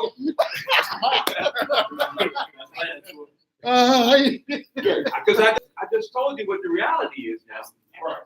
But he did 3 months. He ran into another problem. We're not going to talk about all the problems. We aren't without challenges in this. That's right. You got to be revolutionaries, and you got to be ready to take some roads. You might need to do like the brother did. He said he sent his wife up there before he came. Right. your wife gonna need to understand, hey, you know, if she can, well, we know our wives, we know our husbands, we know our situation. But I'm just saying, we need to prepare ourselves for, we gotta be prepared to sleep on some floors. And I'm saying in 2019, I ain't talking literally. Although I did sleep on floors. But guess what? I don't do snakes. I didn't get the call in 1967. Right. And hallelujah, I didn't. Right. Because I don't do snakes good. But you ain't gotta do snakes now. At least not real snakes. You still got to do some snakes. Right. To anything? Okay, well, in answer to the brother's question, first and foremost, in terms of living arrangements for new family, before anything and any conversation can take place about relocation. Because I don't want anybody to just come at the end of the impression that you just can get up, uproot yourself, go to Israel, and bam. It doesn't work like that. Okay, it doesn't work like that, so we're going to take the myth out of that. And the process of it has to start here once an individual has a firm commitment in terms of what may have to take place in certain circumstances, like Moreh Neriyahu. There were some extenuating circumstances that arise, but naturally so. Once individuals begin to move toward Israel, we want to begin a process of facilitating a strategy that's going to bring back their permanence in the land. We're still dealing with things, certain things politically, relative to status, but quite naturally, we're African people. So quite naturally, we're continually developing ideas to circumvent whatever impediments they try to put before us. Because the one thing that you have to understand about us being in the land, it has always been a test of our commitment to what we believe in. You hear me? There would be no way I would be sitting here saying what I'm saying, and we're having this gathering this evening, other than it was some men and women that were committed to the idea of staying in that land. There were challenges, you understand, and not as great as they used to be, but still the political situation is what it is, and we know who we're up against. I don't want anybody to think that we're naive for one moment about the posture of the American government regarding us, and thusly the relationship with the Israeli government. Black identity extremists. Come on. Talking to you. All of Right. that. That's what you're talking about. And these are new ideas that came about. Black identity extremists. They're talking about people like us. Mm-hmm. People that believe that there's some depth in believing who you are as an African. And they're threatened by that. So getting back to the point, everything has to start here with firm commitments that an individual makes, and then the contact with the internal leadership to begin a process of how it's going to take place. You understand? Kohen Habakkuk, President Kenyahu, the efforts these brothers make annually to organize tours going over to the land for you to simply want to do one thing: get a sense of what's happening there. Take it out of the myth, because listen, all brothers and sisters, this is no disrespect to the scriptures, but let me tell you something. Those are words on paper. When you get to the land of Israel, another reality hits you. That sense of familiarity with your history, all that comes into being. And many times people say the same thing, Prince. They say, "Man, I feel like I've been here before." And guess what? Yeah. You understand? So these are the things, and all this is part of a process, brothers and sisters. Don't think that this is just a session for us to pontificate this, that, or the other. This is about a long-term process to assure that you, at some point, begin a process of reacquainting yourself and realigning yourself with the land of Israel. Okay? Jerusalem's got to become the model. Okay, we have some more questions on YouTube. Oh, okay, let me, schedule. 1 second. Here's the question there, but there's a sister. 1 second. 1 second. 1 second, sister. There's a sister in the back in the purple head wrap that had her hand up some time ago. So we want to just go back in the Wayback Machine about 15 minutes Right. and get her, and then come to that sister. The one with blue over here. Yes. Will it be by ship? I think she really honestly wanted us to answer will it be by ship. Yes or no, I didn't hear a yes or no. Right. My answer is by ship. But by air, we go by air a lot.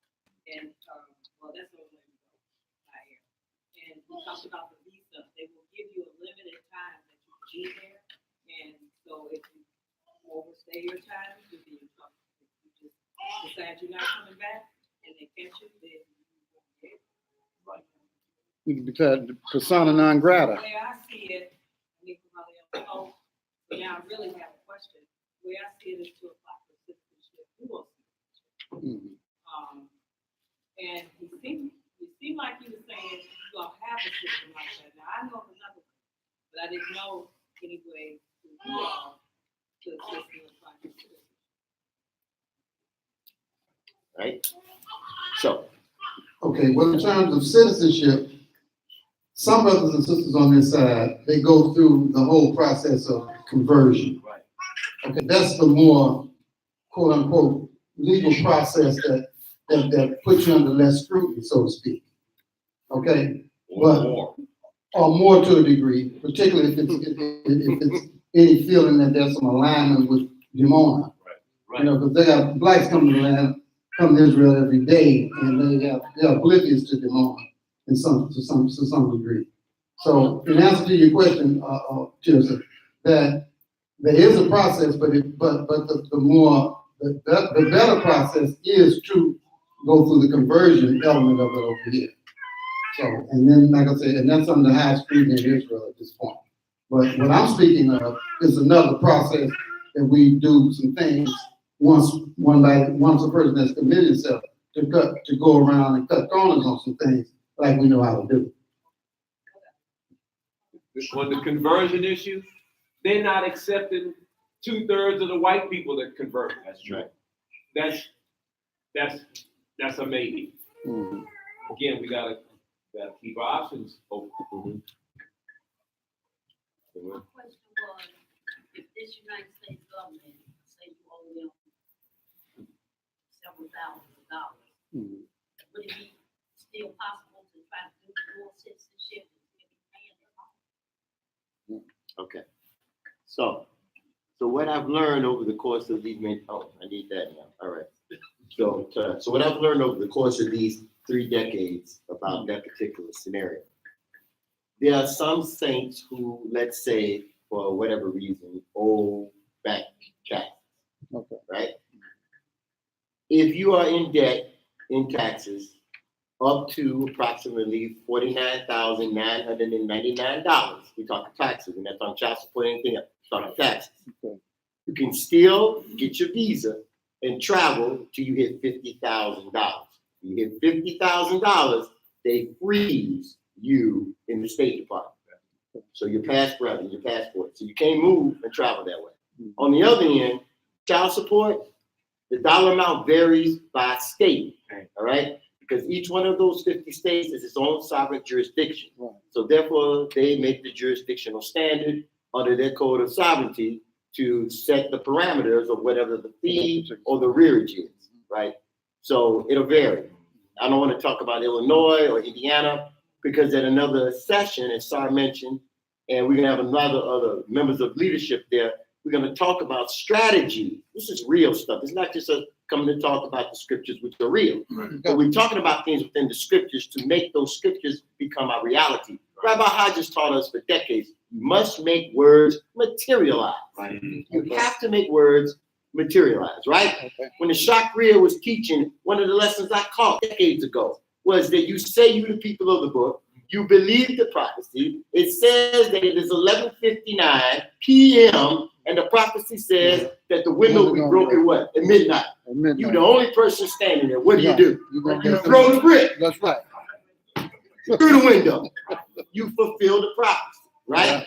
Mm-hmm. So in reference to the sister's question about the ships of Tarshish, Isaiah chapter 60, right? As the Kohen said earlier, that the word ship there does not specifically mean boat in what we think. But Tarshish being Spain and Portugal, and the young lions, as mentioned over in Ezekiel chapter 38, and the offshoots being what? England, France, and Spain. All the major air carriers is an airship. So you're taking the initiative to set it in motion to get up out of the land of your captivity to the land of your nativity, to at least, if you don't want to stay, you are commanded in the Torah in Exodus 23, 3 times a year. You shall do what? Go up, right? At the Feast of Weeks, at the Feast of Unleavened Bread, weeks and what? Tabernacle. 3 times a year. So we get up and do what? We make aliyah, we go home. I'm done on that piece. Who's next? The more important. Oh, Yeah, okay. Since I was put out there, I'd like to address a few things relative to myself. Okay. How many of you all have had a mind to just visit the land just one time? Come on now. I mean, You yeah. visit Disneyland more times than that. And I'm not asking this to target you. I want to put you, like, just get your attention. As Israelites, I want to put you on alert. Okay. Myself, President Netanyahu, for almost 2 decades, people from Chicago, we did cable shows. This social media thing can cause you to not be able to leave this country. Come on. What was it that you just said? Sorry. What, black extremists? Right. Black Identity extremists. Now, that's not the reason I'm back here. You got to understand, the heathen does not want you to board the plane, disembark, get through customs in the land of Israel. Least of all, be there and then live stream something back here to motivate your people to go to Israel. This thing is so real. I was asked a question about a month and a half ago by one of the elevated crown sisters of our community in Israel. And she said, who is our 21st century pioneers? It's one thing to talk about the sacrifices of the pioneers in 66, 67, 68, but what are you willing to do? This thing is so beyond mythological. My challenge is shut your mouth, get your passport, and just go home one time. One time. One time. And as an Israelite, reconnect with that land, and then let's talk about the challenges now. Because you're going to have to do more than talk about it's time to go home in 2019. This heathen is afraid of you talking that way and getting on the airplane, and then as my sister said, getting in that land, deciding not to come back here. They're afraid of that. So, in conclusion, yeah, we encountered some difficulties, but they're temporal. It's just apparent. And just be clear. No, I didn't just get kicked out of the land. I have been reassigned back to this land for your sake. All right. That's what I'm talking about, Maurice. Because I've been home 10 times. How many times have you been again? Come on. And that's not a stone being thrown. That's to motivate you. Right. Sure. To get up off your behinds and get ready to look into the faces of those who are imitating you and be an Israelite in your land. Right. Hallelujah. Right, Maurice.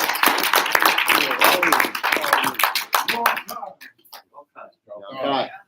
Real quick, there's seats up front. There's like 3 up here. There's 5 up right here. Please, you want to stand. Got Sister Go Riley. ahead, fill in them seats. We family. Got Sister Riley. We were closer together on the slave ships. We got no excuse. Fill on in. Come on in. Okay, you got a sister with another question? Okay, please. Stand up so we can hear you, please. Bavakasha.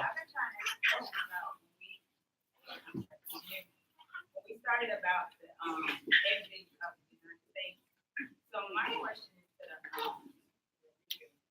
first of all, is there like for people that may not know, like a communication that comes out where we can contact certain people, like the elder was saying that once you make that commitment here that you want to leave, then you can start talking about with people over in the corner. So you don't have to reinvent the wheel. Right. You know, what we gotta go through, like a question and answer, you know, have you considered, you know, you gotta sell your house, you gotta do all that. Then once you get in the morning, how do you go about getting your people? How do you go about getting your citizenship? What are you gonna do to sustain yourself once you get there? What about your different? Is there like a package that can be put together for the new family so they can begin to have that conversation among their individual families and themselves, start putting those things in fantasy, like, oh, this gonna be United States, but it don't belong, so we can have some real tangible Right. what to expect and how to go about the process of giving. Not just visiting our loved ones, but also giving to the family. Right. Excellent question. First of all, again, going back to the idea that the visit is important because that's the fulfillment of Isaiah's 2nd chapter about Jerusalem being where the word would go forth. You go up to the mount. We are taught there. So Jerusalem becomes the model. It's a model that's been established. It is the example. It is the evidence that allows you to be able to say, I ain't got to reinvent the wheel. And so that structure there becomes that model that you go up and you learn for 3 months. You might even be able to get an extension and stay 6 months. And we've done that in the past. Okay, and then you take that and then you go somewhere else. But one of the things that is good, again, going to make this practical is that Ben-Ami is he developed what he called the restoration village as a concept that we would not just show up in Ghana. We would not just show up in South Africa or any of the other Edenic lands. We would not just drop down in there, but we would build an infrastructure, an environment. When you know the environment was there before man was placed in it. All other creation was there in place, and then man was placed in it. And so in that idea, we need an environment. We need what in certain social, some of you who are professionals, you know, they call it an enabling environment. You can't expect somebody that's got problems and was a drug addict or was an alcoholic, he ain't gonna do well in a place where he can go to the corner store and buy alcohol. Right. So you have to have an environment where the stores don't have that, or that we got brothers that see, oh, brother so-and-so on his way down the street and we know where he's going. Hey, brother, come on. That's being your brother. So we got to build these communities. You can't survive as individuals. So we need to develop institutions, villages that are patterned after the village of peace in Dimona. That's what we got to do. And it's going to take resources to pull this off. Yeah. But we got resources. As somebody said the other day, I thought it was the 10th. We didn't gone up. We the 7th largest economic bloc as in terms of nations on the land. We got to do this. So, and we can do this. Kenny, I wanted to make a comment if that's all right. Please. With the sister, question. Something that I want you to really consider, and everybody in the room, it's very important to understand when you're talking about leaving America for good. Let me explain to you what I mean.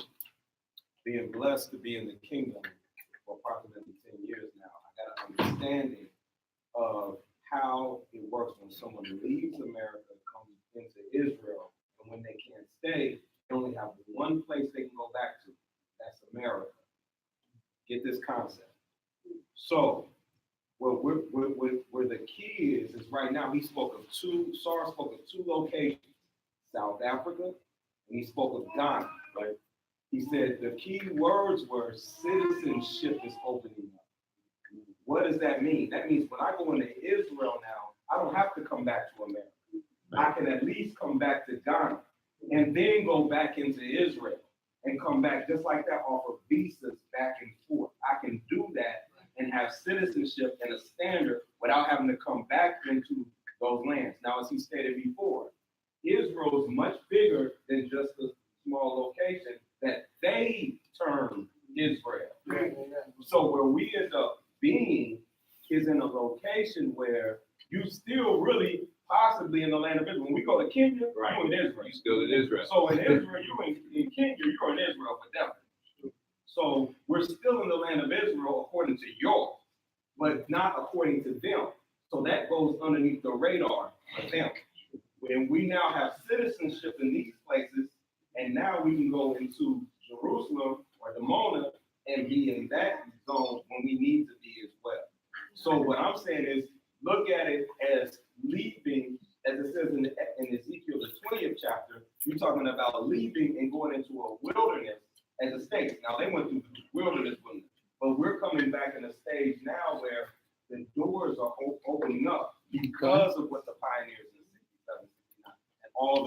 these pioneers you see sitting at the table have done in the past and what they sacrificed.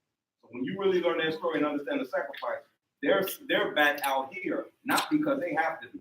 They actually are able to live in the land of Israel, in Gomorrah, right in Jerusalem, right in that place. They can live there indefinitely. They never have to come out here. The only reason they are sitting at this table is because they literally are here working to get you back into the land, fighting for what they're not. I'd like to respond to Sister question in conjunction with Dawid. Okay. So, and she asked a very important question. Coming to you in a minute. Now, let's think about this. She asked about some legitimate ways to make connections with one another. Right. So whenever you travel here on these shores, where you go into a relative or someplace you've never been before, wisdom dictates that you reach out and you make connections to people who are there before you make your travel, so that even if you make or experience a hiccup in your transit prior to your destination, you have some resources you can call and count on, right, that can help either pick you up or help you maneuver to your final destination. Oh, so you're on the right side of town, right? So there are people in Israel, in Dimona, right? Not just in Dimona, but in Arad. Not just in Arad, but in where? Carmel. Not just in Carmel, but where? Up in where? Nitivo. Not just there, but up in where? Galilee.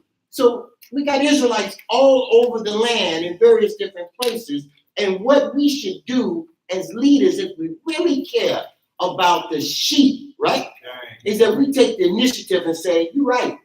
What we need to do is organize, not tomorrow, but tonight, and say, we're going to make sure everybody has each other's numbers here. We put a register down for you to sign up, put your number down, your email, so we can connect with you, so then when you get in the process and say, seriously, we want to take the visit. When you go there, this is what we say you visit. You visit here, you leave Dimona, you go to where? Arad. You leave Arad, you go to Ashdod, or rather Ashkelon. Why? We got people there that we know. We got people up in where? Up in the north, in the Galilee, so that you can experience your land and build relationships with one another and be real and stop being so bookish and not communicate with each other in the spirit of you being Israel. And come out the book and act on the book. That's what I'm saying, right? Yes. I know him. So if I'm in trouble, it's on Ezra. I come stay with you, right? Okay. I know you. We ain't seen each other in almost 5 years. But if I'm in trouble, you're in trouble, can you come stay with me? Absolutely. Can I come stay with you? Absolutely. That's the mindset we got to be able to develop with one another and be able to love one another and trust one another. We say we love Yah, who we've never seen, but we hate each other, we see every day. We got to get out of that and get on working towards building relationships with one another. You gonna travel, you need a car, right? Where you at, Benai? When we was in Israel, and we had left Dimona, and we went up to get a car. Okay. Did the Israelis contend with us at first? Okay. Did we speak Hebrew to them? Did they change? Okay. Did they make a connection after we spoke our language to them? Okay. Did they say, you know what, we want to switch with y'all? Y'all come to Israel and stay here. We go over into Babylon. Did they say that? Very right. That's right. So we don't want to be in Israel. Is that what you mean, inside? The young Israelis don't want to be in Israel. Absolutely. They would trade places. They'll trade places with you in a nanosecond. They don't love that land. Not at all. Not at I don't all. want this no more. Not at Come on, here. Come on, Kohen. You ain't saying nothing. Artur, Somebody got and Dawid, when we went to go visit Prince Sabor in Brooklyn, and we ran into the little, issue about some doctrine, what did it break down to? It broke down to that 4-letter word he just mentioned, love. Love. And I said, that's how we're going to do this. It's got to be brotherly love, and it's got to move beyond some emotion, some feel-good stuff. Love, Benami defined it as doing the right thing to and for one another. That's what's going to win the day. Absolutely. We got another question in the back. Who is it?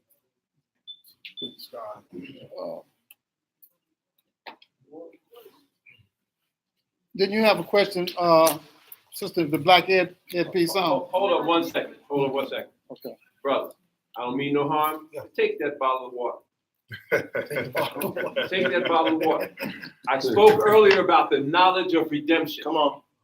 Our bodies are 75% water. Take it. It's a known fact that we are chronically dehydrated. We don't drink enough water. That's right. 75% water, not Coca-Cola, not tea, not Washington. Or hypnotic. You ain't the one for that one. So drink that water. No Red Bull, no, drink that water, bro. It's saving. And drink it on the way home. Love it. Good night. The sister with the black headpiece on, she's been having her hand up for a minute. Cohen, you know the black headpiece.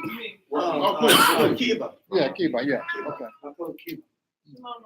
Shalom. My question was referring to what you talked about, I will leave in a heartbeat tonight. Never. Hallelujah. Hallelujah. We're talking about. And I will do whatever I can, whatever knowledge I do have, use it to help promote prosperity and whatever needs to be done over there in the land. However, my question was with regard to some of the things that might keep you out of it, and keep you from getting the full pay because I have a responsible student loan because at the time I had strokes and I was not able to go back to work or go back to school and I wasn't able to pay them. So I'm wondering, will that keep me from being able to go into the land and get paid for to go in the government? Everybody say Prince. On that one, you know. All right, so that's a great question. Yeah. Which deserves a legitimate and honest answer. Okay. So anytime you're in default to the U.S. government, and we talked about the tax scenario, right? Or we talked about a certain dollar amount, that being 50,000, 50K. So when you're into the either default for a student loan, the wisest thing to do is to take the initiative and implement or begin to move on those programs that they have for either aid deferment, right? Or to find the forgiveness in one of those that's out there, right? And so my suggestion is, you know what the debt is. You don't have to disclose it, right? But You didn't go to Harvard, did you? right. Right. Then also, if you have a hardship or an illness with a hardship, right? You bring the medical documents that you have pertaining to that specific illness, then they will not only defer, they will wipe it out completely, right? That's a fact. That's not an assertion. That's what they'll do. Okay. And see, this is a good time to take that because I forget exactly what the program is called, but they're beginning to clean the books. And then Bessie DeVos, she had some issues with that particular scenario with the student loans. And so now there's $150 million, if I'm not mistaken, about where they are in an issue about it that they're trying to address. And so they're now releasing people who are in default or behind on those loans. So your question is relevant because somebody else in here is behind on their loans. You ain't got to raise your hand. I'm saying, you're behind. So take that initiative. Now, what will we do? So put that question down here on this list because this is a part of the strategy. Sure. Why is it a part of the strategy? Because every last one of us in this room may have something that will hold you in captivity. Yeah. All right? Sure. That takes the myth out of the scripture. Yeah. Because y'all can do anything he want to do, right? He can set us free like this, or he'll let us go through a process of you taking the initiative to act on his word, moved by your spirit that he placed upon you, because your heart is right to do what? To lead, right? So now we need to address those things that are holding you and others back legitimately, right? That's what we're going to do. So we're going to put that down. Student loans. Somebody asked about the tax issue.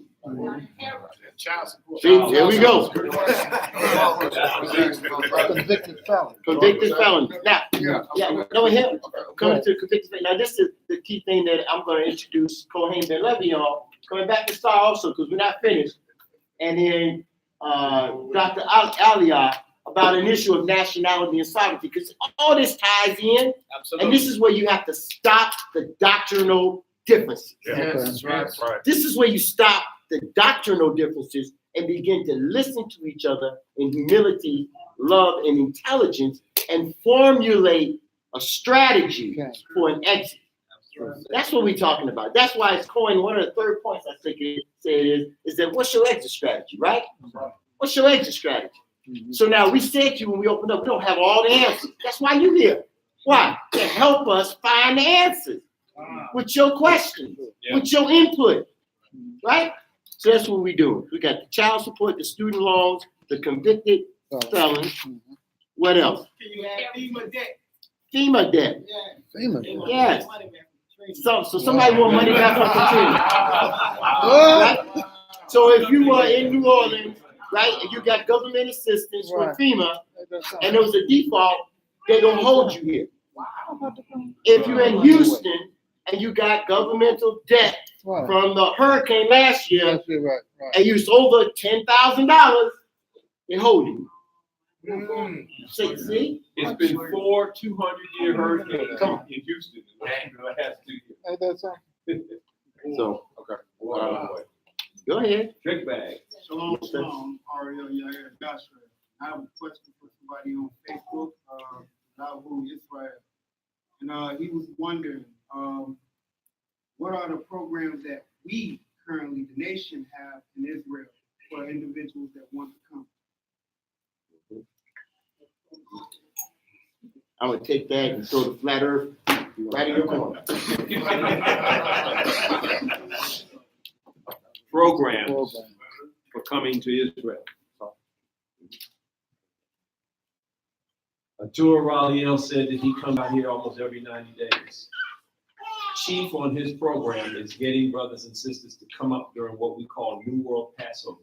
It is a festive celebration season for us. It is our commemorating the leaving of our community in 1967.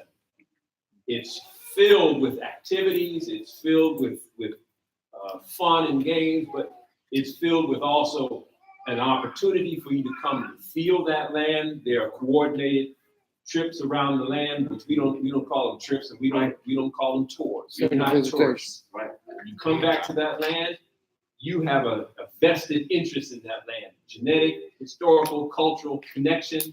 So we call it, Nasi Shliach coined the term, sacred visitation. That's right.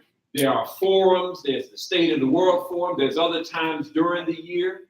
You know, it don't have to be then during the summer, it's always during May. This year it's the 30th and 31st or 29th and 30th, Artur? 29th and 30th. 29th and 30th of this year. Yes. But we encourage you to get there early. When you get there, again, we can put, we would want to know what your skills are, what your abilities are. We need to take a skill bank, do surveys. If your interest is in agriculture, which, let's be real, most of the brothers and sisters ain't interested in getting their hands dirty. But when you understand that that ain't dirt, that's soil, that's right. And that's a mistranslation when it says that we were created from the dust of the earth. Dust is a nuisance. That's right.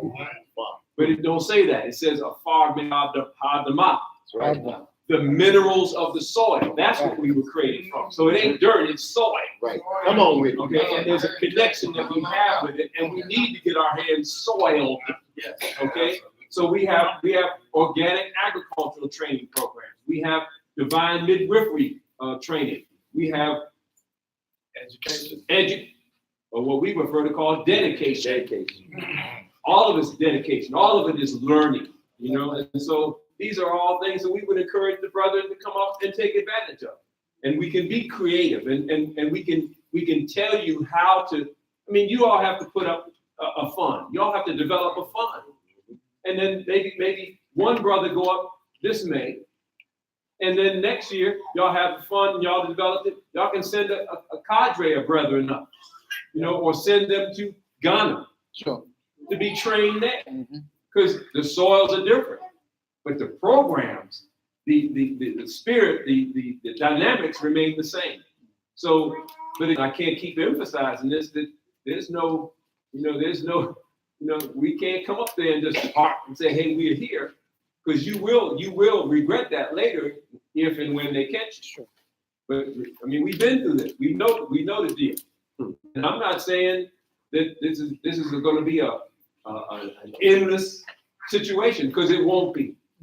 This is overturning as we speak, and I assure you, they're trying to figure out a way to loosen this and to accept us in another kind of way. But they want to do it on their terms. They're going to be on their terms. Like I said, the Holy One of Israel is running this show. That's right. So we just have to start the process of communicating and stating what your objectives are. If you want to get there to visit, you can do that. You'll be able to do that. And we'll be there to receive you. Hallelujah. All right? Yeah. Hallelujah.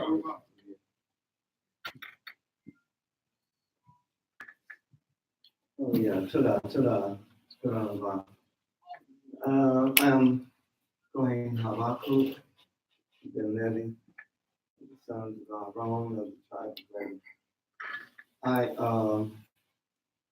What moved me to really be a part of this form of this coming together, and when the prince had presented to me, was that it had to be a plan of action. I will not participate in another Israelite gathering. Come on. Lord, that same good time. We can talk. We'll be all night long. We'll be saying shalom all night long. Well, no plan of action or an exit strategy, I would have nothing to do with it. And so I do have here something that I was inspired through one of my trips on our home. From one of the sons of the kingdom, one of the sons of Dimona. When I was there 3-4 years ago.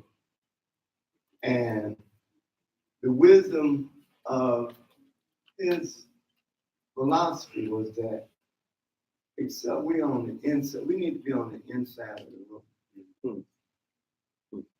The scripture says Yehuda's hand would be where? Neck. The neck of his enemy. Sure.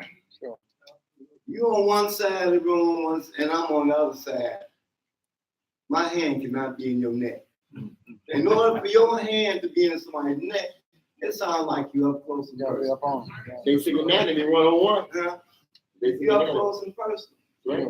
And that was his understanding from the teaching. Come on.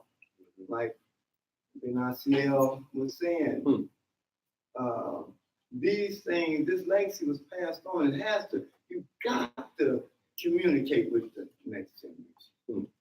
You got to, they're going to carry it on. And the telltale signs have become so apparent lately. You know, until, or what the sister said, whispers speak loud. Screams don't make a sound. You don't hear nothing. Right. But you see it all around you. We're not exempt. We're not exempt. You know, from that burning house. Okay, we're not exempt. You can be in a room full of smoke, but you're going to hell. So this was from one of the youth, one of the sons. And he had introduced the concept of Zionism. Zion. Anytime a Hebrew Israelite hear that word Zion, Okay. all right, that is your inheritance. In the beginning was the word. Zion had its root and origin in Israel. Okay. Not among no other nation, no other language. Okay. Come on, Doc. The word has its origin.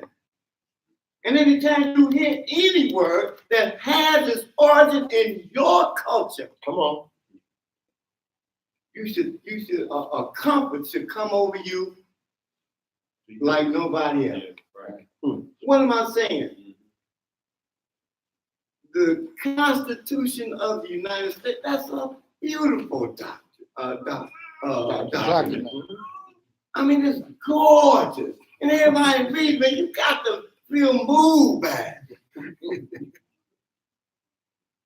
And And when it was drafted, when it was written without you in mind. Right. Say it. Come on.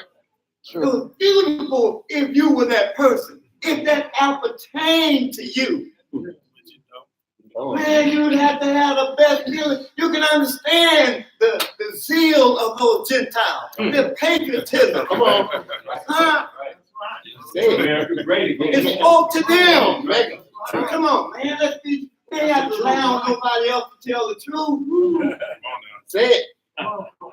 John in the book of Revelation, when the angel showed him that woman, he's like, wow, God. And the angel had to make a cleat on my door. Come on, son. Make it plain.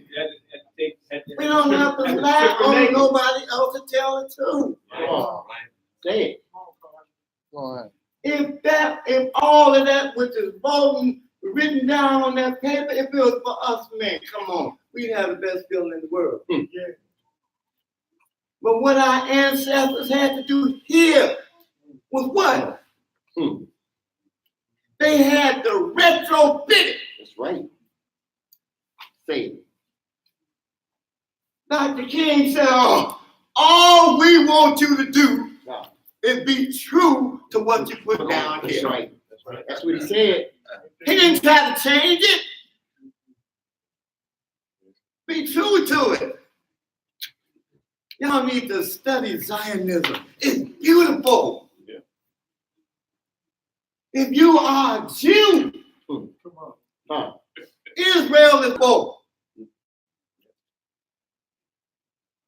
If you are a Jew, get past the semantic. Every time you hear the name Jew, you should get a cold chill.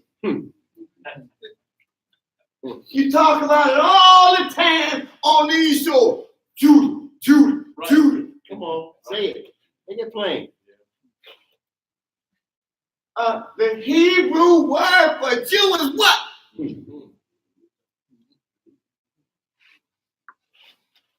We, with little effort, you can easily insert Yehuda. Every time you see the name Jew, you can easily, without any effort, insert Yehuda. That's right. It's you. It's you. Maybe they didn't have you in mind because at the time that they felt inspired to draft it, Yah in his unique wisdom, you got to love Yah. He still kept the blinders on us. Yeah. According to how it's written. He had to let them build the house because he told you what? You would live in houses you did not build. He had to let them plant the vineyard. That's prophecy. They Take that had to to the plant the vineyard first. Right. They had to build a house. Come on. That's Zionism is your house. Okay. Definition number one, to get Israel back home.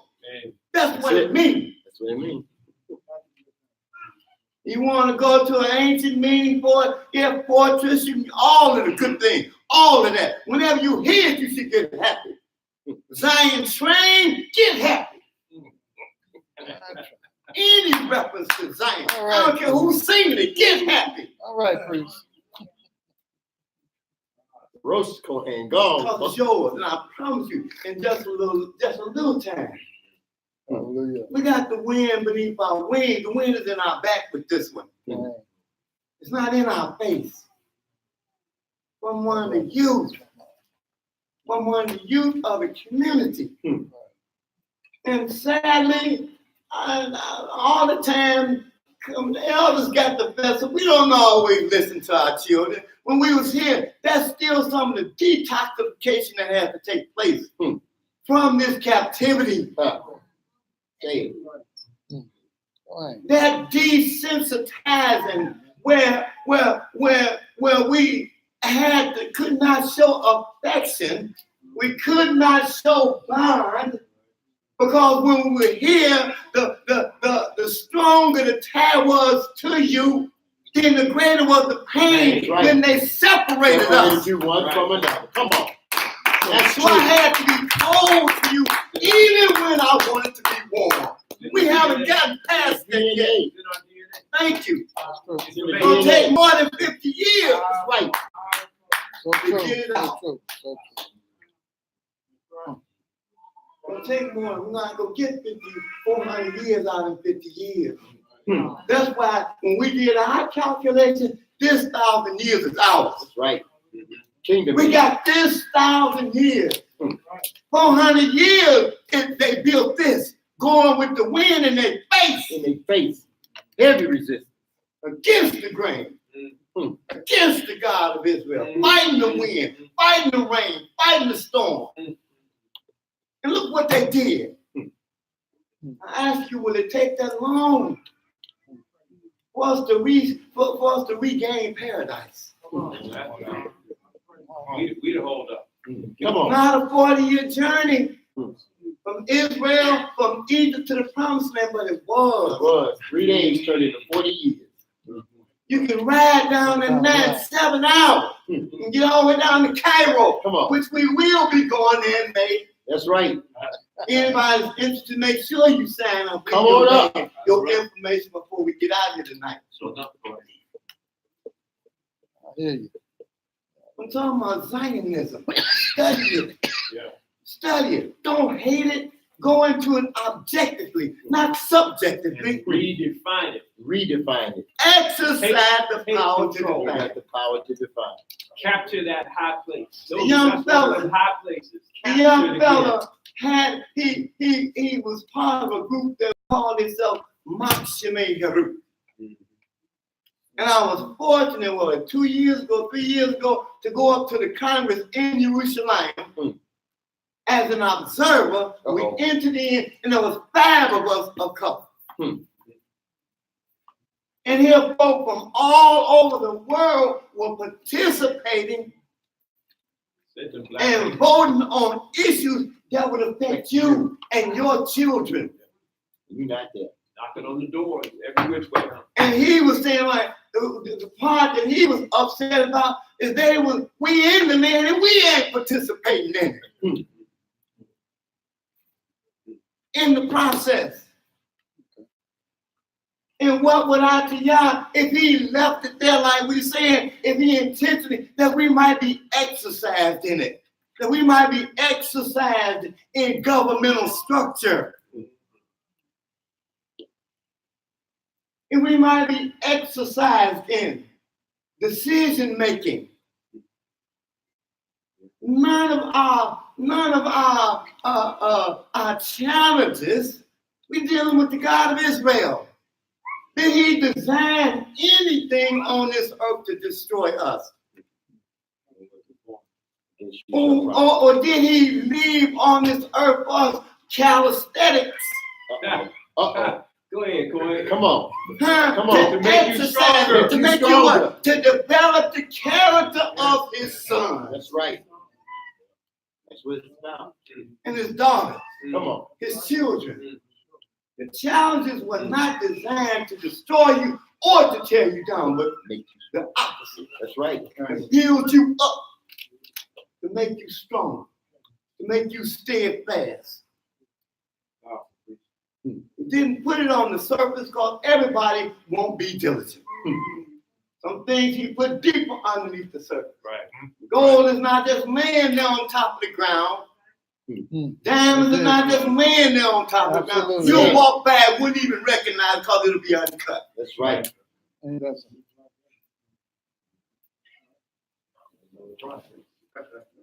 I'm saying we got a plan. We need 5,000 souls, 5,000 passports. Come on. We need. We've entitled this thing the 2020 vision.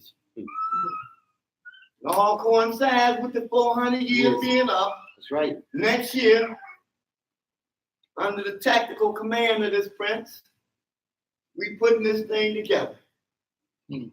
5,000 souls, 5,000 passports legally. We coming in through the door. Through the front door. Is that a new idea? No, it's not a new idea. Not a new idea. You asked that. Come on with it. Who had? It's just all about timing. Thank you, uniquely. I said, I'm talking to one of the princes, that chief prince, Prince Emmanuel. I'm gonna give him this part. And he had envisioned bringing 5,000 souls there in a gospel concert in 2017. And was That it goes somebody back- before then? Yeah, oh yeah. And that goes what you said for 2019 or past, right? What happened? But before then, one illustrious individual whose name is carried on, who is validated through our existence in that kingdom once again. We said, I may not get there with you, but we as a people will get to the promised land. I love the saints. When I first went there, that they were not ashamed to assert that fact and blast his name out. When you can only hear, when you rarely hear it around here anymore, when it's slowly dying down, you can hear loud blasting throughout the Holy Land. I may not get there with you, but we as a people will get to the promised land. One of the prophets. We would understand after the statute of limitations had expired that the FBI files had to become declassified. Come on. So when we were able to examine all of the files that were kept by the director at that time, one J. Edgar Hoover, all the files that were kept, we ran across this one particular file on Dr. King, where he had made an agreement, a deal with the Israeli government to bring 5,000 souls there to Israel to baptize them in the Jordan River. And the Israeli government was down for it because he was the most enigmatic figure on the face of the planet at the time. Okay. Turned him down. He didn't want to be the object of his sermon. Israel So- didn't have 5,000 hotel rooms at the time. Thank you. So they were going to accommodate.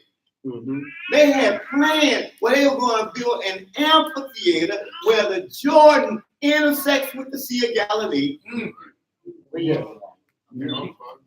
to accommodate this number. Okay. It never happened. Why? When those files, after the assassination and after the statute of limitation was passed and those files were declassified, we were able to understand at the time that a memo was sent out. Right. It was sent out by the director of the FBI by the name of J. Edgar Hoover. A memo was sent out throughout Interpol and to the Israeli government saying that we must, that's imperative, we must at any cost prevent the rise of a black Messiah. That's Cornfield right. Pro. That's right. Cornfield Pro. A black Messiah. Christ, A black Messiah. they use the Hebrew A terminology. black Messiah. Cornfield Pro. At any cost, it's got to be prevented. Who can, two things, who can both galvanize That's right. And electrify. and electrify these people. Black man. Power. Black Power. man. You can't have that many of them people on the banks of the Jordan River. Have a What church. does that mean? That's a problem. You can't Sound let like you got that some many power. of them people come together, not and worship, not have church, not lift up the name of God Israel.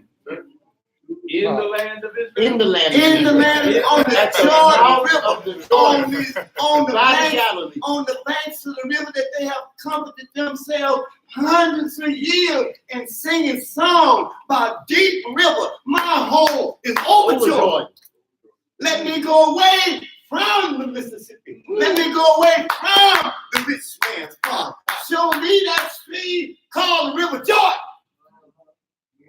That's right. Old school. That's right. That's Bible Shalom. Come on, Zach. Church. Yeah. Church. Come on, Zach. When I was in White Plains at the Mount Vernon congregation of Prophet Crowley. They sing. That congregation be singing. Yes. Singing. And the sister sang a medley of Deep River and Roll, Jordan, Roll. And the lyric went about the river being deep and wide. But guess what? The Jordan ain't neither deep nor wide. But you wouldn't know that unless you come there. And we show it to you. And guarantee when you first get a chance to see it, you'll be looking like, that's it? Wrong with a whole lot of That's it? I'm not going. Ain't about that. I'm not going to my Jordan River class. Stay tuned. Let that be, huh? We had that class right on the bank. I always say, We had that class on the bank. That's what we talking about. Getting there, getting to the land, and there we will strategize. Yeah. So we talk about people that comfort themselves for hundreds of years, singing songs about that river, thinking that right over the next horizon that they would have crossed. But they went through a lot. I promise you it ties into 1966 with the vision, 1967 with the Exodus, 1969 with the entry. I promise you it tied all together. We talked about that giant jigsaw puzzle, right? You got pieces to this puzzle, you ain't even got to wrestle with yourself no more. So, upon receiving that memo, they scrapped the plane. They didn't allow it to happen. He was assassinated. They took care of that. You know what that story is. But however, they didn't know they was up against the God of Israel. And the number fulfilled his plan because the Most High had another small, undetected group of individuals. He had them focused on those people. It already left. He had them focused on them. But he had another plan. But my point is, I'm still dealing with that integral number, 5,000. Come on. Still dealing with that integral number, 5,000. We need 5,000 passports for 2020. 2019, we understand the prophecy says hope. Trust that those that may not have had courage up to that point, we already are bearing record up here inside, bear record from the places we're going. There's a new spirit out there. Okay, it's out. There's a new spirit out there. And this spirit is of a truth. The yes, I can. Yes, I can. We want to get 5,000 passports.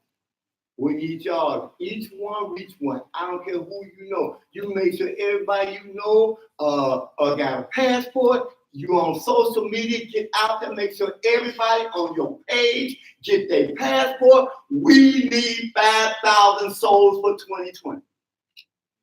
And we'll keep in touch with each other beyond this point to keep an update and keep you updated on that.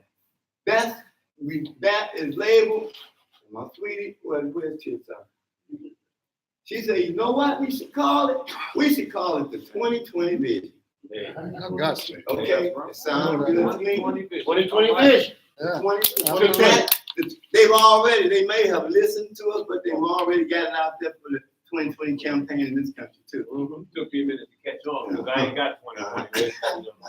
Okay, the 2020 vision. They talked about an exit strategy. We talked about practical application. That's what we're going to plan. 5,000 of us going to show up. We're going to show up in Jerusalem.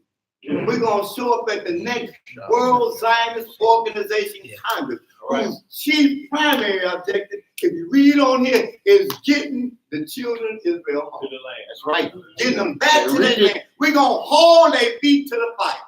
Yes. We're going to retrofit it. Yeah. So it may not have been designed with you and me in mind. Come on now. It just should have been. Yes, should have been. So when you speak right words, good things come. Good things come. That's right.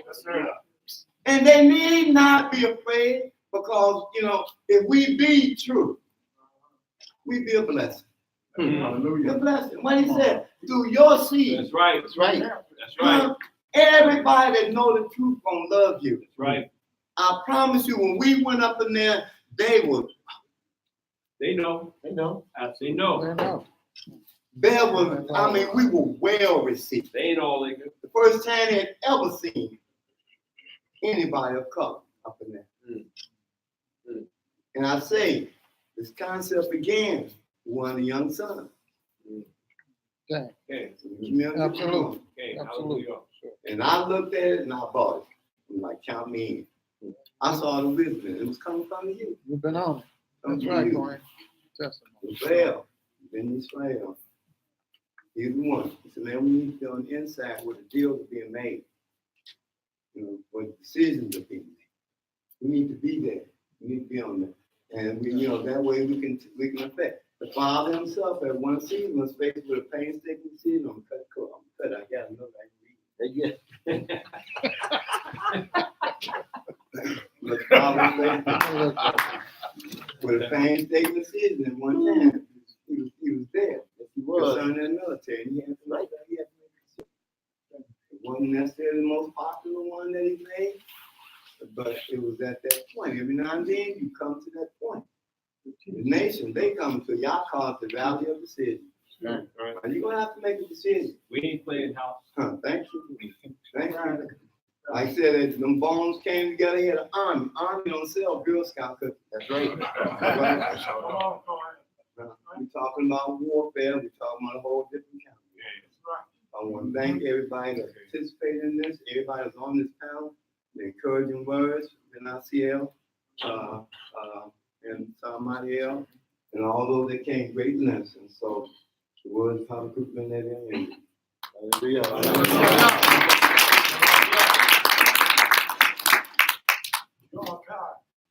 Hallelujah. I'm praying that the mindset we save the best for last. I'm praying that's the mindset. Instead of the maybe last, y'all want everybody to think I'm the worst. Somebody told me they that's just a joke. got 5 passports and they're ready to go. Hallelujah. Just hit my phone. So some folks serious and some folks may not be there yet. We gonna get you there. You got a question? I've been converting with travel agents, and they've been saying that they can give us a discount. Should we go to a travel agent or So I have something for you that may interest you in regards to someone else that we work with about that particular scenario. So let me back for those who eat organic meat with a tailbone mindset for those of us who bake. What I'm saying to you is that we need to begin to partnership and work with one another, because Cohen and I are moving by the Ruach for Sacred Visitation 2019. So those of us who've been on the line with us for whatever length of time, those who went up with us in 2017, where it was the 50th year of the Exodus, those who went up in 2018, right, that other 50-year period, here we are at another Yobel, another Jubilee. And it's not a coincidence or a happen chance that we had a Jubilee again. So then, with that being considered, right, and you travel every place else, you go to Mexico, you go to Cancun, right? Go to Jamaica, you go to Disneyland or Disney World, Paris. We asking you to do what we were asked. Go up high and see your land of your nativity and make the decision for yourself after you set foot on that sacred and hallowed ground. Let it talk to you. Let it talk to you. There is a palm tree that I'm very personal with, if you know what I'm talking about, right? That I climbed in Israel in 96. And the picture is still somewhere in Pifa, right? You got to go back and feel that land. Right. When you step foot in your land, before you get on in the land, the first thing happens is this, and I lost my thought. The heaviness of hell will lift up off of you in the plane. That's the first thing. Who can somebody bear me record that the heaviness of hell will lift up off you? Look at them hands. Will lift up off you when you get airborne. When you get over the Mediterranean, your soul begins to readjust in alignment. Before you get into the land, where you begin to descend in Israel. a spirit of sorrow come up over you. When you touch down in Tel Aviv and you step off the tarmac and energy reconnects to the base of your foot, surges up through your legs, up through your body, a belly record, a trembling happens. Am I right? Who knows what I'm talking about? So if you don't know what we're talking about, it's because you ain't been there yet. And we're encouraging you to go home and feel what we know to be real. You gotta go home. That last door opens up, it's like you just got out of Woo! We got nothing else to talk about. Those are instructions. Listen, I like to land back on that, if I can. Come on. The KO mindset. Hallelujah. Listen, we talking about nationality. Keep in mind that Israel is it's a nation. It's not a tiddlywink group. It's not, a motorcycle club. Not a religion. Are y'all with me? Not a religion. Come on. It's a nation. Okay? Now, in the book of Leviticus, chapter 26, verse 10, it says that you will be forced to eat of the old because you messed around and looked at the new school. But because we looked at the New Testament, in order to get an understanding of the New Testament, you have to go back to the Old Testament. All right? So 1 Peter chapter 2, somewhere around verse 9, it says, we are a royal priesthood. Come on. Come on. Somebody got a book in their hand. A kingdom of priests and a holy nation. In California, they already started to outlaw the word. So if you don't have it in your heart, in your mind, you don't have it manifesting. Really, the word is supposed to be manifesting within us. Other than that, you're not in the image. Right.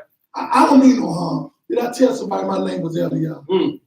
Eliyahu was known to stir up trouble. Yes, he did. Yes, he did. Are you with me? I'm with you. That's why I waited till everybody else spoke, because then guess what? I can ask everybody to stay. Somebody say hallelujah. I heard you. You got to hear me. Come on with it now. Bring it out. Now, notice this, that mindset and that thought came from Exodus chapter 19 and verse 4. All right? For us to get it right. So notice what it says. You are it says, holy nation. Israel got a problem. We want to be a nation without being holy. That's true. Come on, Doc. Did I say I don't mean no harm? Come on, Doc. Those that know me, they know when I say I don't mean no harm, everybody just start ducking, because I'm getting ready to knock you out. Are y'all with me? We don't want to be holy. We just want to be a nation. Are y'all with me? But Yah says we have to be a holy nation. Are y'all with me? Not no holy camp. Not a holy congregation. Come on. Are y'all with me? There's no division in the body. The body is whole. That's right. If a piece of the body is missing, they call you an amputee. Come on with me. Are y'all with me? Handicap. Even if your mind is gone, they call you a vegetable. And they're not even classifying you organic. They don't. Y'all don't know. What I'm saying is that now is the time. The ushering of the Kudash Ruach, the ushering of the Holy Spirit. And that's why I keep saying a lot of things have to happen. Now, as a nation, I'm just going to move forward. I'm not weighing out the patience of the saints. I'm not doing that. But I'm going to say this. As a nation, we're supposed to set our own grounds, our own rules, and our own land. So well, that's their land. No. According to Genesis chapter 1, verse 26 and 27, you can go to 28 too. I ain't going to stop you. It says that we were given dominion. Come on. It says Israel was my firstborn, so Adam's last name was Israel. That's right. We was given dominion. How many of you all know that whatsoever he do it forever? How many of you all know we got dominion now? Today, right now, for those that believe. I know that's right. Now, if you ain't no believer, you don't have it. Gotta exercise it. If you are a believer, we have dominion. Come on with them. Now, that means that in forming our own government, we don't have to beg people for passports. Say that. We give out our own passport. We don't have to ask people to travel. Y'all told us that we are to sojourn the whole earth. How are we gonna get the message to everybody in the earth and we can't move? I'm not asking nobody for no civil rights. Why would I ask for a man permission from somebody who's less of a man than me? Are y'all with me? I heard different categories mentioned. If we was our own nation, we wouldn't have to worry about bank loans. You know what I'm saying? We don't have to worry about child support. Absolutely. We don't have to worry about tax debt, student loans. But the thing of it is we are majoring in the minor and we're overlooking the major. A lot of times we think that what? That major is a minor. We don't even know what major look like. I mean, you all know that our homeland in the scripture is considered as Asia Major. Oh, y'all didn't hear me. I'm gonna ask y'all to throw some hands up so y'all can catch that. You get what I'm saying? Our homeland was Asia Major. You look up the term Afro-Asiatic, the first family there is Shemites. What I'm trying to explain to you, that we got it written down where a gentleman by the name of Saul traveled through Asia Minor. If there's a minor,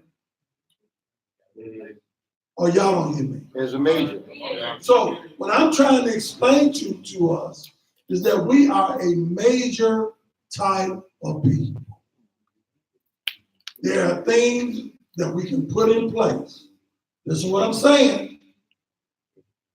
There are things that we can put in place only as a united people, forming a nation. That's why we ain't been getting reparations. You know why? Because you go there as a color. Black, Negro, black people, African American. All those other names are what? They're intangibles. They are called unconscionable contracts. What is an unconscionable contract? It's a contract that anybody with a conscience would not have made.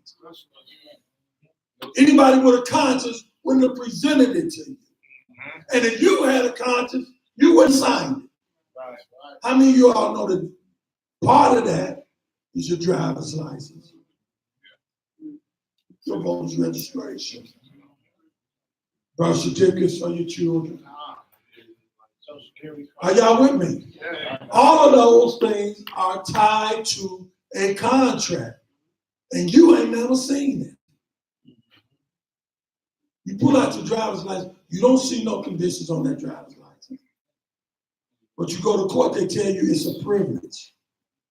How many of you all know that it's illegal to turn rights into privileges? Y'all give us rights. That's why I say, wow, he the one giving us the breath of life. And we want to turn in our human rights for some civil privileges. All I'm doing is say we're going to have to stop the bickering, the fussing, the arguing. We're going to have to stop that. It's way past doctrine. It's way past doctrine. Way past, I don't think the word doctrine came up till way later. Are y'all with me? All right, I'm through. Anybody want to go learn more about it? Contact the Prince. Hallelujah. I'm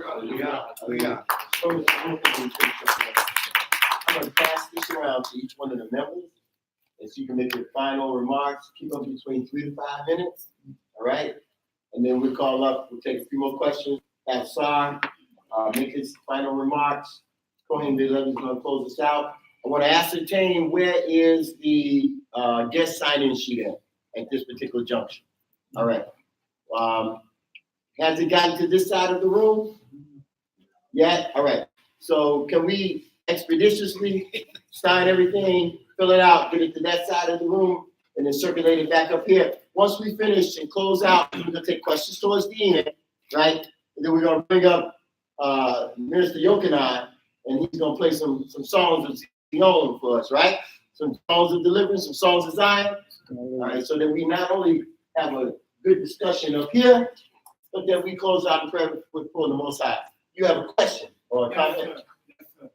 This is for your, not for your stage. This question is directed towards you. In this season, what is the vision for the chosen, the first chosen fruit to move into leadership position? You'll say. Well, first again, I just want to thank everyone for participating, everyone who's on this panel. It's an honor and a pleasure to be amongst great men of Yah Israel. The thing is that my generation really must understand, all of us must really understand that there is no new vision. There is only one vision. We have to be in line with that vision. We must understand the continuity of that vision. That's the only way the vision has its power and it lasts into perpetuity.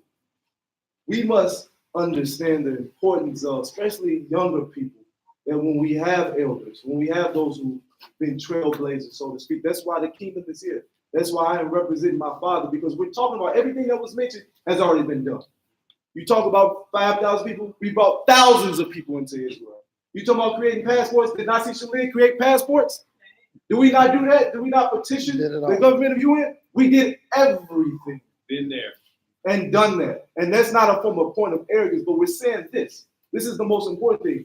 Only way it works, if you participate, if you believe, if you give it credibility.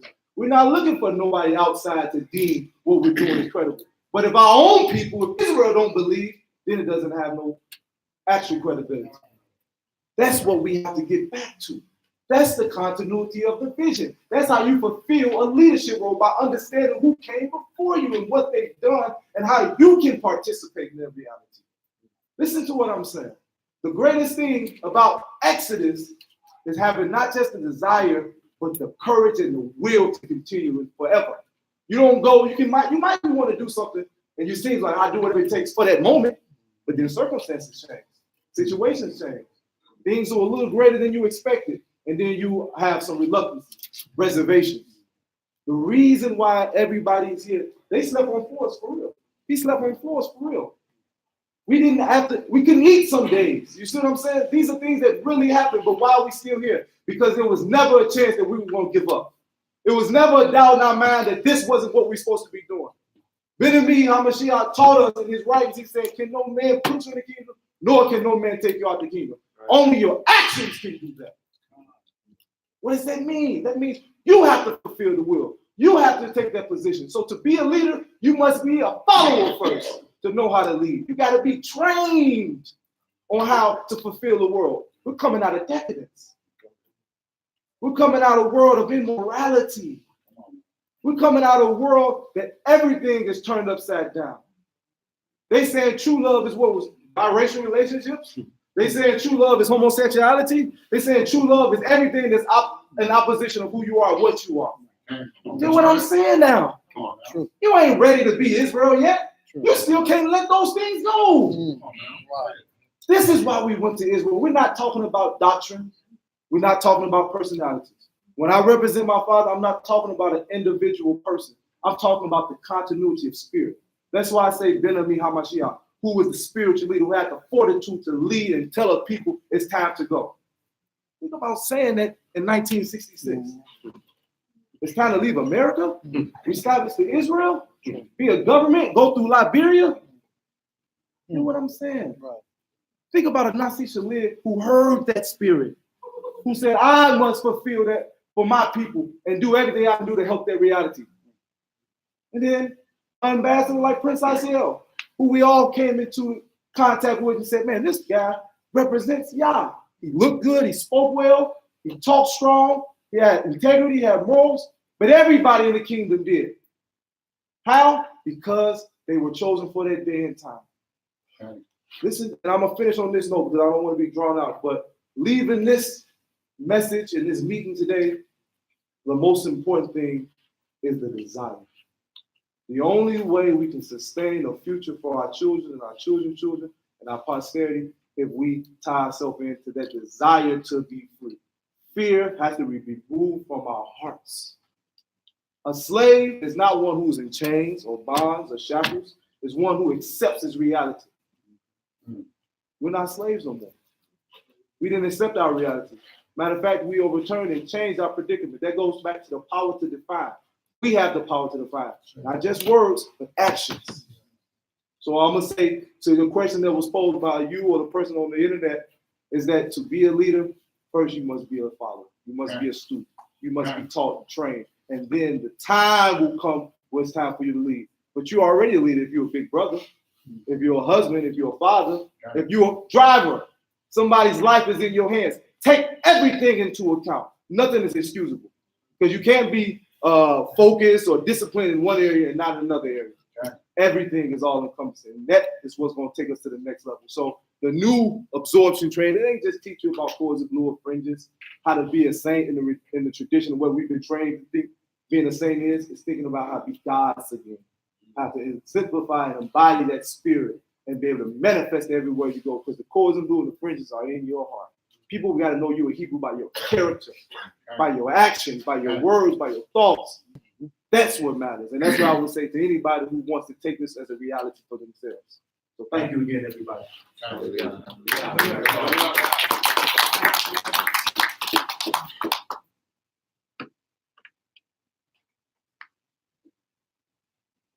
Closing remarks. Closing remarks. I want to also say thank you to the queens. They prepared a delicious meal earlier for those that was not here. And I want to say how important the women are in our midst. It's a quality, it's a part of us that we need close to us at all times. These are sisters who are committed, who are in our midst, who are always seeking to be higher and to take us higher. And we have to give them the gratitude they deserve all the time, whenever we can. Because we can't make this journey without you. We talk about the journey, but without you, what are we doing? Who are we really pleasing? You want to serve Yah, you got to serve your woman. You got to get you a woman, a divine woman, somebody that's trying to serve Yah. If we don't do that, where will your fortitude be? How long will you be really serving Yah without a queen next to you? Without somebody who's seeking to serve you as well. So it's so important that we open our eyes to not just where we're going, but who's going with me. Who's there also seeking Yah in our midst. So to be a successful and have a successful Exodus, you got to bring your woman with you. She has to be by your side. She has to know what you're talking about. You can't be such a leader or such a teacher that you ain't never talked to her.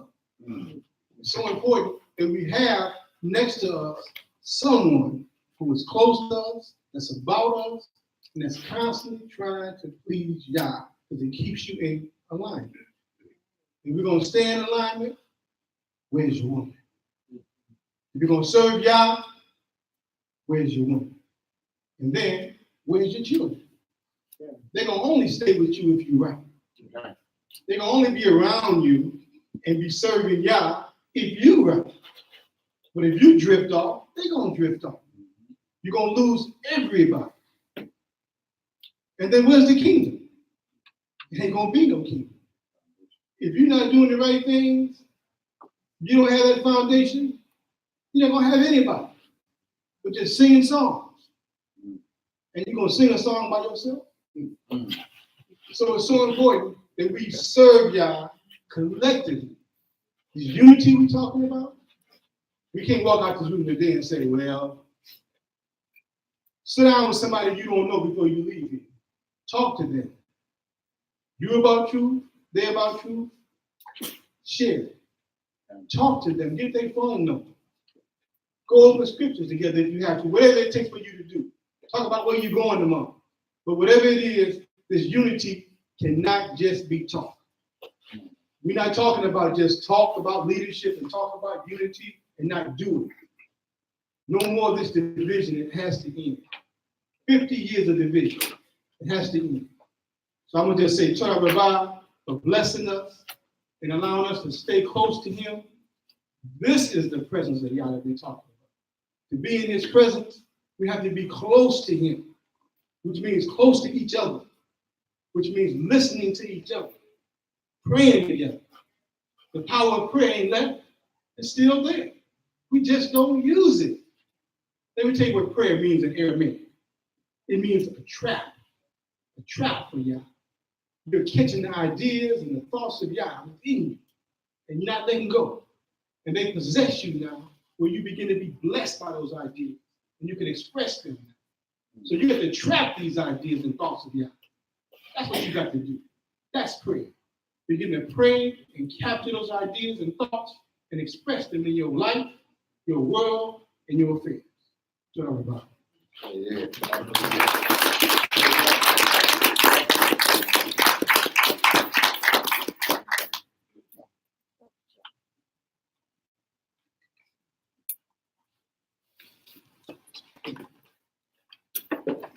Well, in conclusion, I'd just like to say, on behalf of the Jerusalem Army in Jerusalem, thank everybody for coming out this evening. I think the evening has been well spent.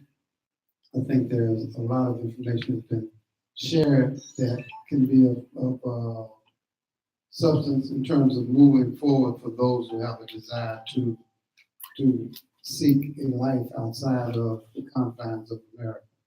And that me personally, in my capacity of chairperson of the World Passover, I will continue to be available, avail myself to you all in any capacity. 40 years in this kingdom and 17 years of being the personal assistant of Nasi Shalea. Ain't too much I don't know about how this functions. There may be some things I still don't know, but it ain't too much. And above all, my biggest job has always been one job, and that's to be a brother and a servant. Other than that, all these titles are just layers of added responsibility. That's right. That's right. When it comes down to it, That's all it is. I got to go. But I do want to say something real quick about something you said, Cohen. You said something about prayer. And I was just sitting there thinking as he was talking about myself and the reality that I looked at about nearly 2 years ago. Nearly 2 years ago on a Moshe Shabbat, just like tonight, I was laying on the floor at the Kettle Kale and they were pronouncing me dead. 2 years ago now, less than 2 years ago. I never forget the power of what took place. Now they pronounced me dead on the spot. They got a bleak pulse after 25 minutes of nothing at all. They rushed me to the hospital. I was in a coma for 4 days. And for 4 days, you know what the saints did? What did they do, Glenn? They prayed. Prayed all around the world. Everywhere. That's right. Everybody that knew anything about me, they prayed. And they didn't pray from a prostrated position. They prayed prayers like, Yah, Horadiel can't go nowhere. Yah, we need this brother. Because if it's a God I believe in, that's the kind of God I want to respond to. Living God. Not a God that I'm saying Hail Marys and Holy Ghosts and all that stuff. I ain't doing that like that. So you talk about the element and the being of a living idea and a living Yah, you're looking at it. Yeah, you're looking at it. And I always say to the brothers and sisters, as often as I can, I thank brothers and sisters for praying for me. Because believe me, it's a minute morning I wake up and ask one simple question. Yah, why me? I ain't the smartest guy. You understand? I mean, I don't think nobody's commitment no greater than mine. but I ain't the smartest guy. Why me? You understand? But when I look at it, all I try to be is a friend and a servant to every brother and sister I meet. Because I want to be the embodiment of this idea about I am being a me. That ain't just phraseology. If y'all understand what I mean. Because we good at coming up with all kinds of little catchy terminologies. You understand? We love that. Because you know most of the time, there's no responsibility with those with all of that phraseology. But if I'm gonna be what I'm gonna be a Hebrew, I'm gonna be a servant in this kingdom. Brothers and sisters gonna see me doing one thing, attaching myself to brothers like Cohen Africa. That every so many months I go to the prisons with him. Because Ben-Amin told me the last thing he told me with his physical breath was, hey, Aurelio, he said, don't let them babies down. He looked at me with them hazel eyes, and he could have burnt, it was like he was burning a hole through me. I got my marching orders. And I'm going to go ahead, when we going, now whatever happened, I ain't dropping them out. Because you know what? It's never a challenge to come and talk to my people out here. But the challenge going, like I always say, is going in that prison and giving them brothers some inspiration. And they're looking at triple life. Tell me what is triple life. All the smart people in there, can you tell me what triple life is? Come on. Does that mean you die, come back, die, come back? Because this is what this man do, man. He puts all kind of language on stuff, and we really never time to, what is this cracker saying? And I'm just saying this because I just want y'all to feel the reality of what it's going to take for you to do what you have to do. Take guts. You have to dare to be great, brothers and sisters. But you got to remember the legacy and the lineage of where we come out of. We come out of lineage of great people. It's built into our DNA. All we got to do is channel our energies in the right direction. That's all it is. Young brothers and sisters, I love it when I hear young people talk. Because you know what? If I could give an inkling of my conviction in some of these minds that you brothers and sisters got, the cracker in trouble. All I want to do is somebody attach themselves to a spirit like me and have the kind of determination I got. You understand? Because, hey, that cracker, when he went down, he said, oh, he dead. But you know what happened? People said, I dare you. I dare you. Their arms are too short to box with Ayah. Don't ever forget that.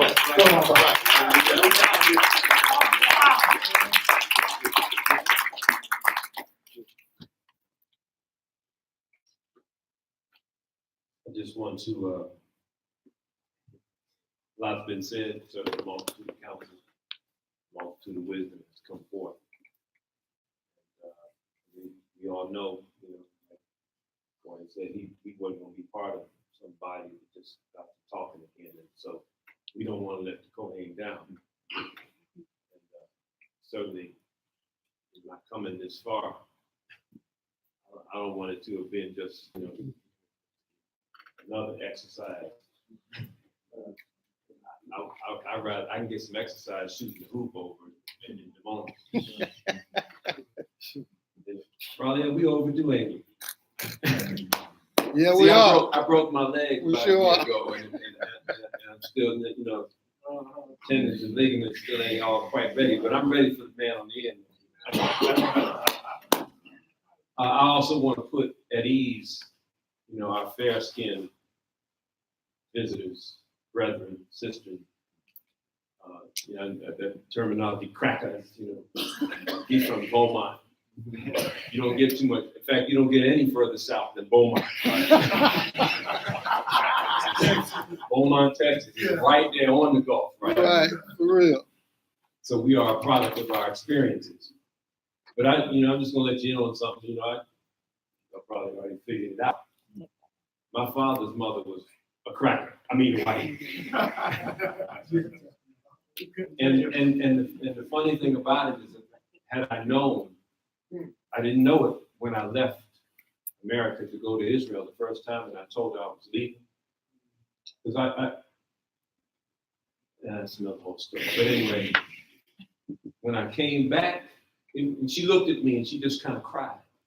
when I came back 11 years later, I was blessed she was still alive, and I was able to tell her, I said, Grandma, you know, I had this feeling when I told you I was leaving, and you just looked at me and smiled. I said, I had this feeling like you knew that one day I was going to do that. She just shook her head, never said nothing, just shook her head. I found out after she died that she was actually Jewish, which actually also means that I didn't have to sleep on them floors. That's right.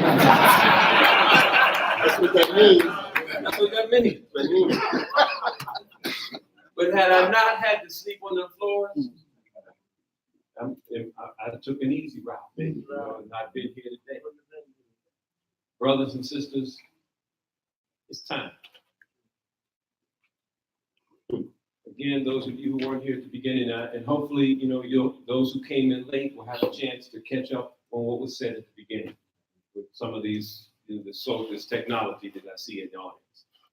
Again, Newsweek magazine, yes, America is racist. Now what? But what's not brought to the table in Newsweek or any other, or CNN, you know, Gil Scott Heron said what? Revolution will not be televised.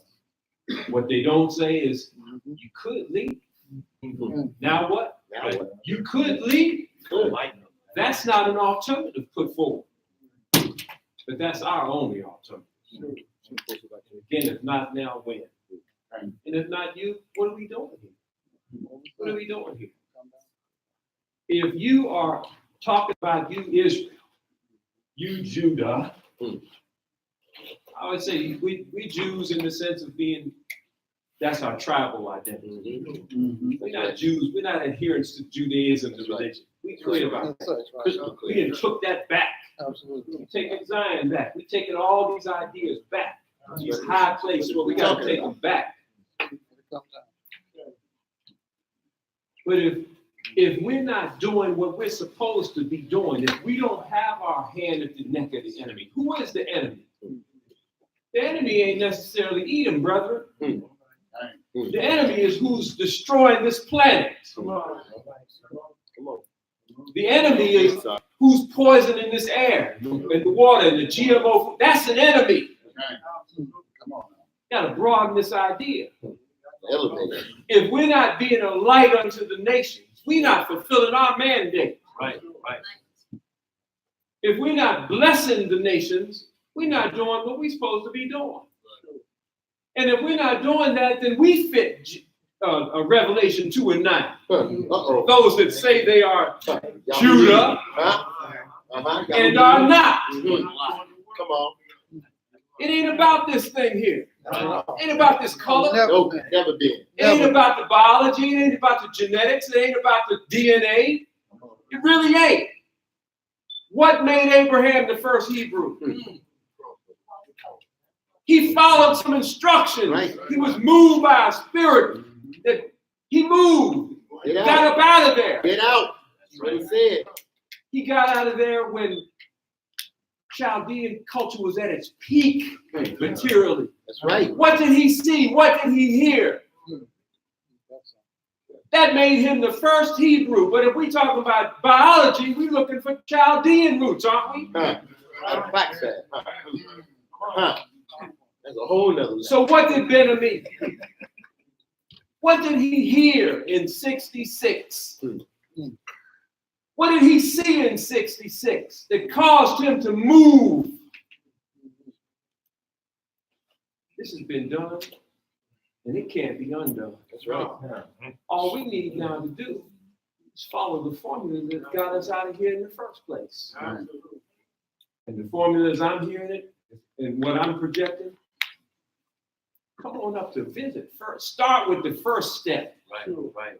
Come walk on that land. Let that land talk to you. Yes. We don't know what it's going to say to you. That's what is it?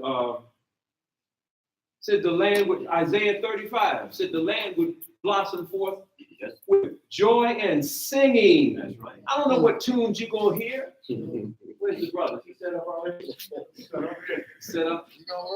Come on. I don't know what tunes, new tunes he going to come up with when he comes home up toward Cohen said he got to be on one of the acts for New World You Pastor. know, you know, I already told you so that. Hallelujah. Done deal. Done deal. And I put my bid in, I'm gonna be his drummer. I'm gonna be his drummer. Hallelujah. Brothers and sisters, we've got to do this. Leaders up here, leaders out there, we've got to come together. We're gonna draft up these guidelines, because we're not gonna be bashing one another. Scripture said we're gonna lay down in fact, we're gonna beat the swords in the plowshares. And that ain't talking about no F-16 planes into crop dusters or an M60 tank into a tractor. It's talking about these doctrines that have divided us. Right. We're obligated to bring that into fruition and bring that into reality. Other than that, we ain't doing what we're supposed to be doing. Right. It's that time. We're gonna do that. So we can't come up there bashing one another. We can't come up there not wanting to hear and listen to one another. That's the criteria we're gonna have to lay out, and it's gonna have to be enforced like that. We lay up, so in the course of this next year leading up to this time in 2019, we're gonna have that summit. We're gonna have a year to iron out some things and lay out the criteria, lay out the ground, sort out who's who.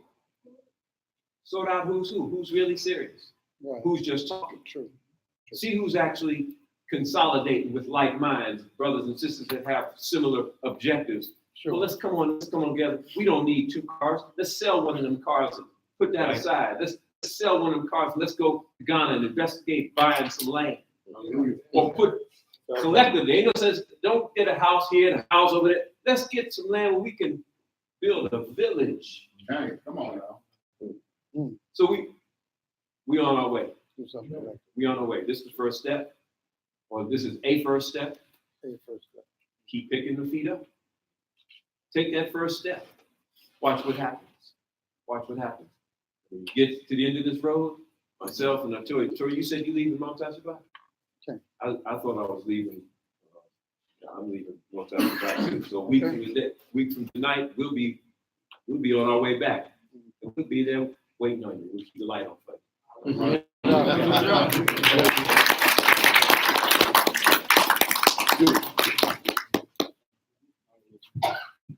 Praise God. I want to remind us that the word clearly states that the latter house will be greater than the former. As we're talking about redevelopment, reinstitution, it also says that in the book of Isaiah, verse 12, say not that you are a confederate. So in the new house, or the new nation is being built, there's some things, some deals that was cut with the old organization that needs to be revamped in the new organization. I'm saying that the word says we're not to let their fears be our fear. We're not supposed to be participating in their armies. Our warfare is a spiritual warfare. As a matter of fact, Yah refers to us as Yerush Shalom, meaning teachers of peace. You can't be a teacher of peace and participating in war, even as a conscious observer. That's why it's so important that we form our own nation. We form our own nation and do the things that we see fit to do. I just wanted to end on that. I have to respond to that. You do? Now, if you respond, you know I got to respond. I have to respond to that. I said earlier that when we get to the land, things will look differently. Yeah. We are teachers of peace. Yeah. One of the things that has happened since our sons and daughters have gone into the IDF to serve in the military there is that they have taught.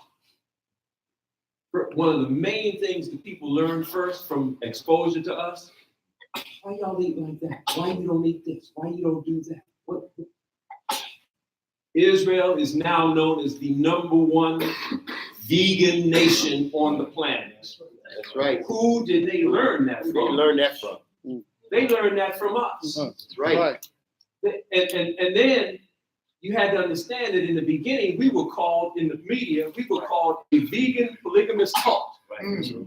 So they got to drop the vegan now.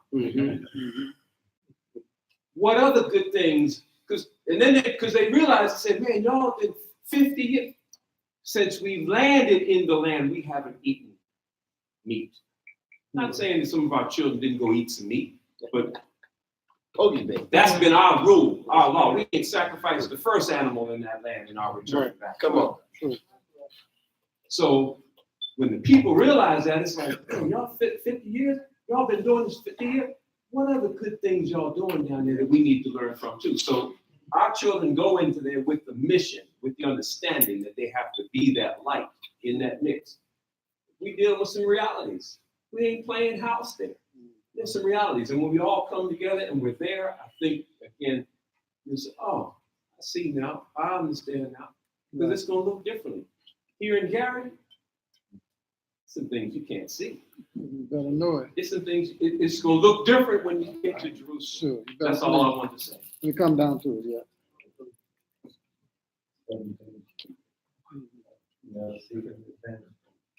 No, Reagan, come here. We're not gonna do no back and forth. No, Reagan, we're not doing that today, right? We're gonna keep things with decency and in order, because we came here because we love one another. We want to hear the word of Yah. We want to hear each other, and we're gonna stay within the protocol of decency and in order. Because not personal, because what we came to hear was us to respectfully listen to one another and listen from a vantage point of it not being personal, not subjective, but objective about the whole of everybody in here. What we may disagree with, we're going to disagree in private, like good, righteous leadership will do. Because we admit we don't all agree. We know that, right? Some of you all out there may not agree. But we're not going to let you disagree with each other. Not while I'm on this watch. Not here. Not me. There's a different time and a place for that. There's a time, right, to throw stones, right, and a time to pick stones up. This is the time to pick stones up and give, and not throw stones at one another. Okay? So that wasn't directly personal to him, the doc, or to the SAR. But I want to keep everything in a proper context, right? Because we're closing. So what the protocol was and is that everybody makes a closing statement. Right. So if you rebuke me, and you're gonna rebuke me beforehand, and you rebuke me after I give the mic up, I'm not gonna say nothing. Why? Because I'm keeping the body focused on the message and not on me. Not about me. Not talking about me. Y'all hear me? So now, let's close with Kohen Ben-Levi. Last statement. You're gonna give it to me. We're going to do something that most communities don't do. We're going to praise Yah. We're going to close out, and we're going to listen to the minister of music. Can we do that? I want to be like Rabbi Hodges. Is that all right? Sound like a plan. Is that all right? And I'm not mocking. That's what he asked y'all. Is that all right? It's all right.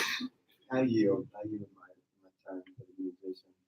You know, I've been waiting for a moment. And Speaker Rabbi Hodges, another saying was, you all gonna hang together, or you gonna hang one by one. Right. I got the mic. You got the state. Just one last question. The predominant question from those who are watching from around the world is, since New World Passover 2019 has been mentioned, and really the vibe is folk want to go up, who do they contact if they're not here to get the personal information as the saints are? They need to hear what contact information they can give it to them so they can make these preparations like Aksha, because the Code of Malia is on right now and she's pumping it up even more. So you want to give yours, or you want me to give mine? You can give both of them. You give the number and I'll give that. Okay. Yeah, both of y'all. You give the number and I'll give the email. And that's the initial, and it's going to matriculate down the preferable communication line. Meaning with everybody that's up here on the panel has a piece in this puzzle. called Israel, right? We're not excluding Dot. We're not excluding Haraliel. We're not excluding Kohen. We're not excluding the young prince. We're not excluding Kohen Ben Levi or Saul. We definitely not excluding me. So you all ain't being excluded either. All right? Go ahead. Contact number, Kohen Habakkuk Ben Levi, Habakuk, just like in the Bible. Ben Levi, Levy. It's area code 219-741-3954. Use that number. Hallelujah. Great. Torah. And in mind, what we want you to contact us at is nationofisrael@gmail.com. So that's NATIONYISRAEL@gmail.com. And the number that you can reach out and contact us with is 847-571-0333. 847-571-0333. And what that'll do is it'll start the process where it's putting the information down, first name, last name, etc. Then you will be, sent to someone who has other information regarding how you get the passport, so on and so forth, for Sacred Visitation 2019, and that great vision that we're talking about, the great ingathering in 2020 in the Holy Land. All right? They should be doing this as soon as possible. They should be doing this Akshab like yesterday, but okay. So can we all rise? I want to ask you a question. How many of you all know Atur Haraliel? Can I see your hands? Keep the hands up. Or you might run back. How many of you all know Dr. Eliab down there on that end? Keep your hands up. How many of you all know the young prince? Just met. Ben Asiel. Huh? How many of y'all know Kohen? Kohen. How many of y'all know Kohen Ben Levi? 26 years. How many of y'all know Saul? Saul. How many of you know me? I know. Look at all them hands. How many of you know each other? Look around. Because you all know each other, right? Some way, some form, fashion, we all connected with one another through not just each other up here, but all of you there. The seed that y'all put in motion. You shall be called the repairers of the breach, the restorers of the path to dwell therein. Hallelujah. Hallelujah. Hallelujah. Hallelujah. Hallelujah. Hallelujah. God come. God come. Go ahead. Could you close us out in prayer?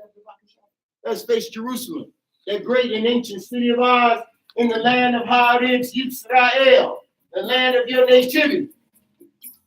Yahweh, those Israel. Giving thanks unto you once again, most beloved, most holy, and divine Abba. For the portion of your spirit seemed good unto thee to impart unto us. And truly for this we are grateful. And as always in every prayer that is offered up before thee, that it find the necessary good ground within our hearts from which they may germinate, and that we may bring forth much fruit.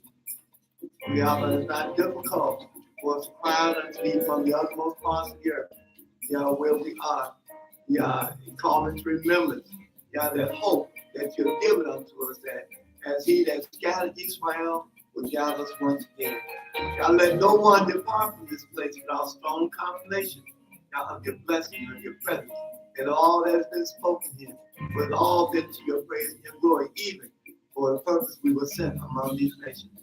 And now for the sake of your eternal word, and that of your eternal Son, and that, for the sake of your eternal people, even Israel forevermore. Amen. Hallelujah. Hallelujah. Hallelujah.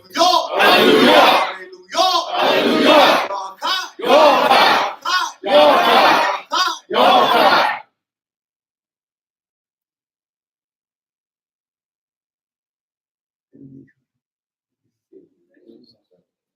Play the music, play the music, play the music. 1, 2, 1, 2. Come on, clap your hands.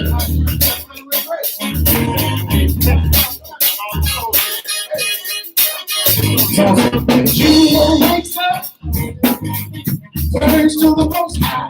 Judah wakes up and realize who he is. When Judah wakes up, hey, something's gonna happen. When Judah wakes up, the change gonna take place. The fact is, family Judah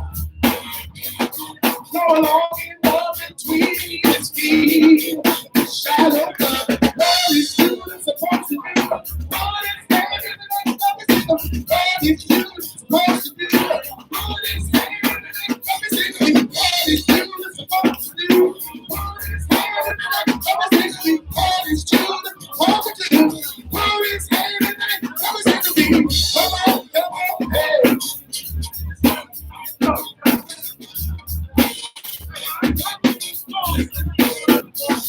When Judah wakes up, hey, turns to the most high. When Judah wakes up, hey, let's find out who he is. When Judah wakes up, hey, something's gonna happen. When Judah wakes up, hey, that's change gonna take place. The second shall never lead to life.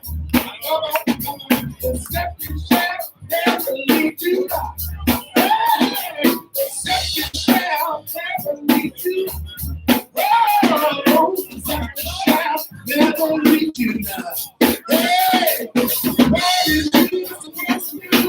God is everything, everything, God is true. God is good. God is everything, everything, God is true. Supposed to do. God is everything, what is true. Supposed to do. He's waking up. He's starting to roll. He's waking up. He's starting to roll. He's waking up. He's starting to roll. He's waking up. He's starting to roll. Hey, the shall never be true. Hey, the shall never be true. Come on, you know, the shall never be true. The shall never be true. Hey, you don't wake up. Hey, it turns from the most high. You know.